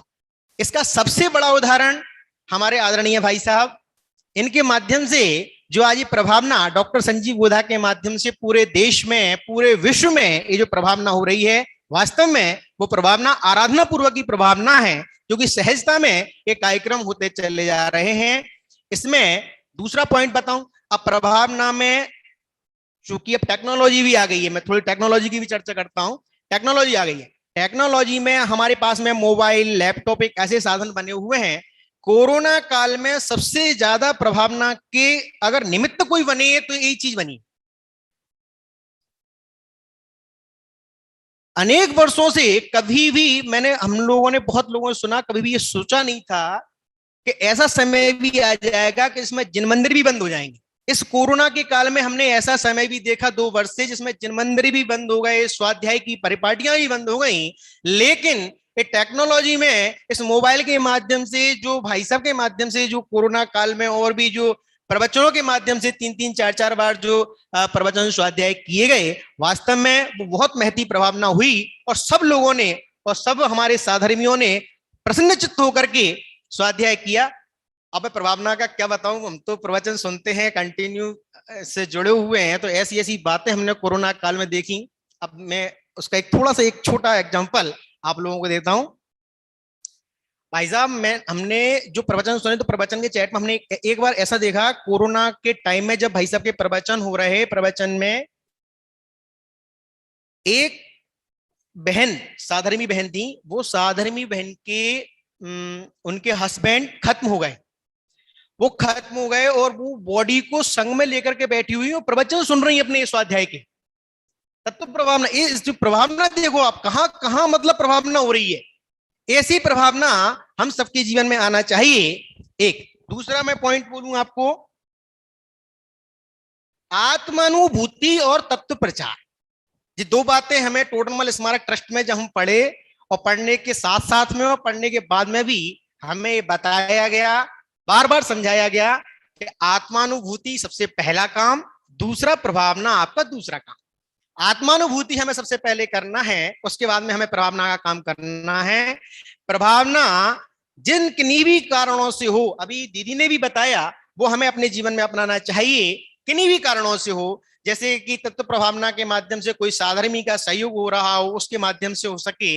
हमारे सबसे बड़ा जो जनवाणी का ज्ञानदान, टोडरमल हमारे ट्रस्ट में हमारा जो विद्यालय चलता है, वहां भी जो विद्या का जो ज्ञानदान होता है, विद्या का उपार्जन होता है, और तत्व की प्रभावना पूरे देश विदेश में होती है, उस प्रभावना को भी हमें अपने जीवन में अंगीकार करना चाहिए। और सबसे बड़ी प्रभावना तो ये है, मैं आपको बताऊं कि टोडरमल जी साहब ने मोक्ष मार्ग प्रकाशक में कहा है कि कभी भी किसी की निंदा मत करो, किसी की गर्हा मत करो, क्योंकि सम्यक दृष्टि के 8 अंग कहे गए हैं, निशांकित, निकांक्षित, निर्विचिकित्सा, अमूढ़ दृष्टि, उपगोहन, स्थितीकरण, वात्सल्य और प्रभावना। प्रभावना जो अंग है ये सबसे अंतिम वाला अंग है। इससे पूर्व के जो 7 अंग हैं, इनको हमें अपने जीवन में अंगीकार करना होगा। सम्यक दृष्टि के जीवन में ये 7 अंग अंगीकार होते हैं, उसके बाद में 8वां अंग प्रभावना के रूप में होता है। चूंकि मैं जो बात कह रहा था, टोडरमल जी साहब ने जो मोक्ष मार्ग प्रकाशक में कहा है, तो इसमें उपगोहन नाम का अंग है, कभी भी किसी के दोषों को देखना नहीं, दोषों को देख देख करके कसाई नहीं होना। अपने अंतरंग में अगर कोई दोष दिखाई देते हैं तो उनको निकाल देना, और ऐसा अगर हम करेंगे, दूसरे के दोषों को नहीं देखेंगे, अपने दोषों को निकालने का प्रयास करेंगे, तो सहजता में हमारी ये प्रभावना इस हमारे इस व्यवहार के माध्यम से, हमारे चारित्र के माध्यम से, हमारे आचरण के माध्यम से भी निश्चित रूप से होगी। भाई साहब के प्रवचनों में भी बार बार ये वाली बातें आती हैं, और इन्हीं के माध्यम से हम सभी लोगों को इन बातों को समझना चाहिए। प्रभावना की तो बात मैं क्या कहूँ, हमारे ऐसे ऐसे मुनिराज, ऐसे ऐसे हमारे इस महापुरुष हमारे जैन धर्म में हुए हैं। अकलंक निकलंक का एक उदाहरण आता है, तो उन्होंने अपने सिर कटा दिए इस जैन धर्म के लिए, इस जिन धर्म की प्रभावना के लिए अपने सिर कटा दिए। ऐसे सिर कटा करके उन्होंने जो प्रभावना, उन्होंने जो जिन धर्म बचाया है, वो जिन धर्म आज हमको तत्व प्रभावना के लिए स्वाध्याय के रूप में मिला है। हम भी अब सब अपने जीवन में उसको अंगीकार करें, और जिस तरीके से भी हो सके, इतना ध्यान रखें, जो हमें बताया जाता है हमारे माध्यम से, प्रैक्टिकली बता रहा हूं, हमारे माध्यम से कभी भी किसी प्रकार का ऐसा काम ना हो जिससे जिन धर्म की, जिन शासन की विराधना हो। हम अगर प्रभावना नहीं कर सकते तो विराधना में निमित्त ना बने, इतना तो हम करें। कम से कम प्रयास पूरा हमारा प्रभावना का होना चाहिए, क्योंकि हम जिस मार्ग से जुड़े हुए हैं वो मार्ग बहुत सर्वोत्तम और सर्वोत्कृष्ट मार्ग आज हमको मिला हुआ है। सहजता में मिल गया है, इसलिए इसकी महिमा नहीं आ रही है। भाई साहब बोल रहे थे सहजता में मिल जाती है कोई चीज, उसकी महिमा, राकेश जी भाई साहब बोल रहे थे, उसकी महिमा नहीं आती। वास्तव में ये बहुत महान दुर्लभ, मतलब उससे हमें जैन धर्म, जिन शासन और स्वाध्याय और तत्व ज्ञान का लाभ हमें मिला है। हम इससे महती प्रभावना अपने जीवन में करें और दूसरों के साथ में करें, और निरंतर ऐसी भावनाएं, इसी मंगल भावना के साथ मैं लास्ट बोल रहा हूं, जिन धर्म की प्रभावना निर्दोष हो स्वामी, जो हमारा सूत्र है, इस सूत्र सब बना रहे। जय। आराधक ही वास्तव में प्रभावक होता है। आराधना आती हो तो प्रभावना हो जाती है। ये हमें संदेश सीखने के लायक है। आइए अंतिम वक्ता के रूप में भाई जीवेश जी जैन शास्त्री, जो में ही निवासरत हैं, आइए भाई जीवेश शास्त्री। ओम नमः सिद्धेभ्यः। आदरणीय पंडित साहब, विद्वद्गण और उपस्थित महानुभाव सभी को सादर जय जिनेन्द्र। मैं मात्र 3 पॉइंट में अपनी बात कहूंगा। प्रभावना क्या होती है, किन्होंने प्रभावना की है और कैसे प्रभावना की है, इन 3 बात पर मैं अपनी बात कहूंगा। अभी आदरणीय भाई साहब ने बताया कि एक सच्चा आराधक ही सच्चा प्रभावक होता है, लेकिन आराधना के साथ साथ आचरण से भी प्रभावना होती है। आचरण से कैसे प्रभावना होती है, मात्र 2 पॉइंट लूंगा। अभी हम आदरणीय भाई साहब को साक्षात देखें, ज्ञान के साथ साथ, आराधना के साथ साथ आचरण और उत्कृष्ट आचरण, है ना। आचरण कैसा है, ज्ञान तो उत्कृष्ट है, लेकिन आचरण भी अगर उत्कृष्ट होता है तो उससे व्यक्ति ज्यादा प्रभावित होता है। ज्ञान जहां तक रहेगा कि भाई मंदिर परिसर में जितने व्यक्ति प्रवचन सुनते हैं वहां तक वो लोग खुश हो जाएंगे, वो प्रभावित हो जाएंगे। लेकिन मंदिर परिसर के बाहर या हम लोगों के साथ जो उठते बैठते हैं वो हमसे कैसे प्रभावित होते हैं कि एक विद्वान है, एक सज्जन है, एक जैन है, इससे कैसे प्रभावित हुआ जाता है? वो एकमात्र कारण है उसका आचरण, है ना। आपने देखा होगा कि कोई व्यक्ति जींस टी शर्ट पहन करके बैठा है और उसी के साथ कोई व्यक्ति कुर्ते पजामे पहन के बैठा है, तो व्यक्ति प्रभावित किससे ज्यादा होगा? कुर्ते पजामे वाले से। बेसिक बात है। दूसरी बात, एक व्यक्ति जींस टी शर्ट पहन के प्रवचन कर रहा है, दूसरा व्यक्ति कुर्ते पजामे पहन के प्रवचन कर रहा है, और तीसरे हमारे मुनिराज प्रवचन कर रहे हैं, प्रभावना किससे ज्यादा होगी? बाद में अधिकता किसकी ज्यादा आएगी? उत्कृष्ट, यानी जितना जिसका उत्कृष्ट आचरण होगा उसकी उतनी उत्कृष्ट प्रभावना उसके द्वारा होगी। अगला पॉइंट है, हम सब लोग यहाँ पर अच्छे गाजे बाजे के साथ, बहुत ढोल नगाड़े के साथ, बड़े बड़े बैनर लगा के जिनेंद्र भगवान की प्रभावना के जिन वचनों को सुनकर के लिए आए हैं, लेकिन प्रभावना का अगर अपन शब्द कहें तो प्रभावना को कह सकते हैं प्रकृष्ट भावना, उसका नाम है प्रभावना। प्रकृष्ट भावना क्या होती है? सबसे उत्कृष्ट भावना क्या है? भगवान बनने की भावना। लेकिन भगवान बनने की भावना के साथ मैं भगवान हूं, ऐसी भावना प्रकृष्ट भावना है। और ये हमारे हृदय में, प्रकृष्ट भावना हमारे हृदय में, ये तो हम सबका लक्ष्य है, ये तो सच्ची प्रभावना है। लेकिन हमारे द्वारा या हमारे निमित्त से जन जन में प्रकृष्ट भावना प्रकट हो, उसका नाम है वास्तविक सच्ची प्रभावना, है ना। वो कैसे प्रकट होगी? मैंने अभी कहा हम लोग यहाँ गाजे बाजे के साथ आए, बहुत अच्छे से बहुत बड़ा आयोजन हो रहा है, 250-300 लोग आए हैं, और हम में से ही कोई व्यक्ति अगर बाहर होटल पे जाकर के रात्रि में 12 बज रहे, भाई भूख लगी है, क्या करे, दिन भर के थके हैं, लेकिन हम जैन है ना, तब आलू प्याज आदि तो खाते नहीं, रात्रि में भोजन करते नहीं, कोई बात नहीं भैया केला चिप्स है क्या, वहां हमारी अप्रभावना हो गई। सामने वाला व्यक्ति तो अपना धंधा चला, वो कुछ नहीं कहेगा, लेकिन वो कहेगा जैन होकर के रात में खाते, हो गई अप्रभावना। इतना सारा हमने तामझाम किया, लेकिन एक छोटी सी दुर्घटना हुई और हमारी प्रभावना खत्म, है ना। तो सबसे ज्यादा अगर हमें प्रभावित करना है, लोगों को प्रभावना करनी है, जैन शासन की प्रभावना करनी है, तो हमारा आचरण जितना उत्कृष्ट होगा उतनी ज्यादा हमारी प्रभावना होगी।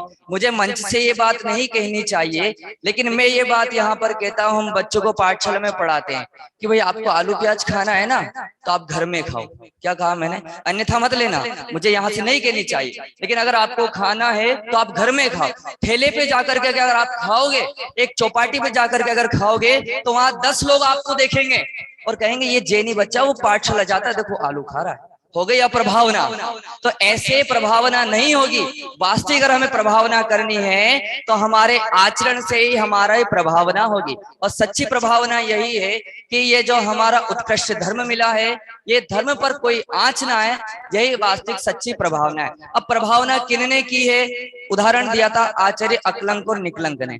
अगर अधिक श्रद्धा है तो प्रभावना के लिए हमें दूर दूर जाना नहीं पड़ेगा, प्रभावना के लिए बैनर नहीं छपाना पड़ेगा। एकमात्र धर्म पर अधिक श्रद्धा है, ऐसी श्रद्धा कि शीश कट जाए लेकिन हम अन्य जगह नहीं जाएंगे, शीश कट जाए लेकिन वीतरागता के अलावा हम और कहीं सिर नहीं झुकाएंगे, हो गई प्रभावना। बोलो वो सामने वाला व्यक्ति कहेगा ये हमारे पास नहीं आएगा, क्यों? क्योंकि ये सिर झुकाता ही नहीं है, वो हमसे प्रभावित होगा। बोलो हमारे समंतभद्र आचार्य, उनसे राजा ने कहा, प्रकरण आया था, उनसे राजा ने कहा आपको इस प्रतिमा को या इस स्टेचू को सिर झुकाना है। उन्होंने क्या कहा? ये हमारा सिर, हमारा नमस्कार झेल नहीं पाएंगे। आचरण से प्रभावना की बात कर रहा हूं और किन के द्वारा हुई वो बात कर रहा हूं। हमारा नमस्कार झेल नहीं पाएंगे, नहीं हम करो आप तो नमस्कार। नमस्कार किया, क्या हुआ? उदाहरण सबके सामने है। और राजा ने, समस्त प्रजा ने, जिन जिन लोगों ने वो दृश्य देखा सुना, उन सब ने जैन धर्म को अंगीकार कर लिया, हो गई प्रभावना। कहाँ गए थे? कौन कौन से बैनर छपाए, क्या क्या किया? एकमात्र अगर हमारा आचरण उत्कृष्ट हो, हमारा श्रद्धा देव शास्त्र गुरु के प्रति, शुद्धात्मा के प्रति अधिक हो, तो हमारी प्रभावना सहज में हो जाएगी। इससे ज्यादा और कुछ हमें कहने की जरूरत नहीं पड़ती है, इससे ज्यादा हमें और कुछ करने की ही जरूरत नहीं है। एकमात्र प्रभावना करनी है तो सबसे पहले स्वयं को हम प्रभावित करें। किससे प्रभावित करें? किससे? जो हमारे अंदर प्रकृष्ट भावना जागृत हुई है ना, वो भावना हमारे अंदर जागृत करे। जब तक हमारे अंदर प्रकृष्ट भावना जागृत नहीं होगी तब तक हम सामने वाले के मन में जैन धर्म की प्रभावना नहीं कर सकते। जैन धर्म की प्रभावना से मतलब क्या है? जिन शासन की प्रभावना नाम दिया ना गोष्ठी का, जिनेंद्र भगवान की शासन की प्रभावना, यानी कण कण हर जन जन जैन बन जाए, जैन धर्म को अपना ले, उसका नाम है जैन शासन की प्रभावना। ठीक है, यही बात है ना, यही शब्द है जिन शासन की प्रभावना। तो जिन शासन की प्रभावना कब होगी? जब हम यहाँ से जा रहे हैं अंधेरा और एक छोटी सी टॉर्च जला के चले, सामने वाला व्यक्ति कहेगा देखो जीव ना मर जाए, देख के चल रहा, हो गई प्रभावना। ये छोटी छोटी बातों से हमारे जैन धर्म की जिन शासन की प्रभावना हो सकती है, और हम भी ऐसी प्रभावना में निमित्त बने। पहले स्वयं में प्रभावित करें अपने देव शास्त्र गुरु के में, और उसके बाद शुद्धात्मा में स्वयं को उनके प्रति प्रभावित करें। उसके बाद हम लोगों को प्रभावना में जोड़ करके हमारे जिन शासन की प्रभावना कर सकते हैं। एकमात्र हमारा उत्कृष्ट आचरण और श्रद्धा के माध्यम से ही हमारी जैन धर्म की प्रभावना हो सकती है। हम भी ऐसी प्रभावना में भागी बने, इसी भावना से। आराधनाएं 4 बताई हैं। आराधनाएं 4 हैं: सम्यक दर्शन, सम्यक ज्ञान, सम्यक चारित्र और सम्यक तप। क्रम है। सम्यक दर्शन ज्ञान चारित्रमयी जीव स्वयं तपस्वी होता है, आराधना करता है, प्रभावना स्वयमेव फैलती है। ऐसी प्रभावना में आज वर्तमान युग में जहाँ की साक्षात तीर्थंकर प्रभु का समागम हमको नहीं मिला, गणधर देवों के द्वारा, प्रतिगणधर देवों के द्वारा, आचार्य भगवंतों के द्वारा जो जिन शासन का स्वरूप हमें सीखने समझने को मिला है, वस्तु की स्वतंत्रता, अकर्तृत्व की जीव की सामर्थ्य, ज्ञातृत्व का पुरुषार्थ, ये जो हम सबको सीखने को मिला है, ये आचार्य भगवंतों की प्रभावना का ही मूल कार्य है। हमारा भी कर्तव्य, हमको जो आज मिला है वो हमारे ऊपर हमारे गुरु, पर गुरु, पहले गुरु, फिर अपर गुरु, फिर पर गुरु, ऐसे समस्त तीर्थंकर भगवंतों की परंपरा तक अब कहाँ से कि जिनसे हमने सीखा है। हमारे प्रत्यक्ष गुरु के प्रति हमारी विनय, उनके गुरु के प्रति हमारी विनय, और ऐसी अपनी पूरी गुरु परंपरा के प्रति हमारी विनयबद्धता रहेगी तो हम सहज ही धर्म के आराधक और प्रभावक बनने के पात्र होंगे। आज की इस गोष्ठी में अपन ने जिन शासन की आराधना और उसकी प्रभावना में वर्तमान में, जैसे भाई हमारे संजीव जी को था, अब ये देखो मेरे ख्याल 45 वर्ष की उम्र शरीर की हो गई है, अभी भी 4-4, 5-5 घंटे हम सबको स्वाध्याय का लाभ प्रदान करने का काम निरंतर चला रहे हैं। ये अपने आप में एकमात्र, कोई इसके पीछे अंतरंग में कोई अभिलाषा नहीं है। धन पैसे की तो छोड़ो, यश अपयश की भी कोई अभिलाषा नहीं है। ऐसी निर्वांछक भाव से आराधना का कार्य अपने जीवन में होगा तो अपन सभी इस जिन धर्म की, जिन शासन की प्रभावना में निमित्त बनेंगे। आज की इस गोष्ठी में यही अपन संपन्नता करते हैं। सभी जन मैं ज्ञानानंद स्वभावी वाला पाठ करके आज की गोष्ठी पूरी करेंगे।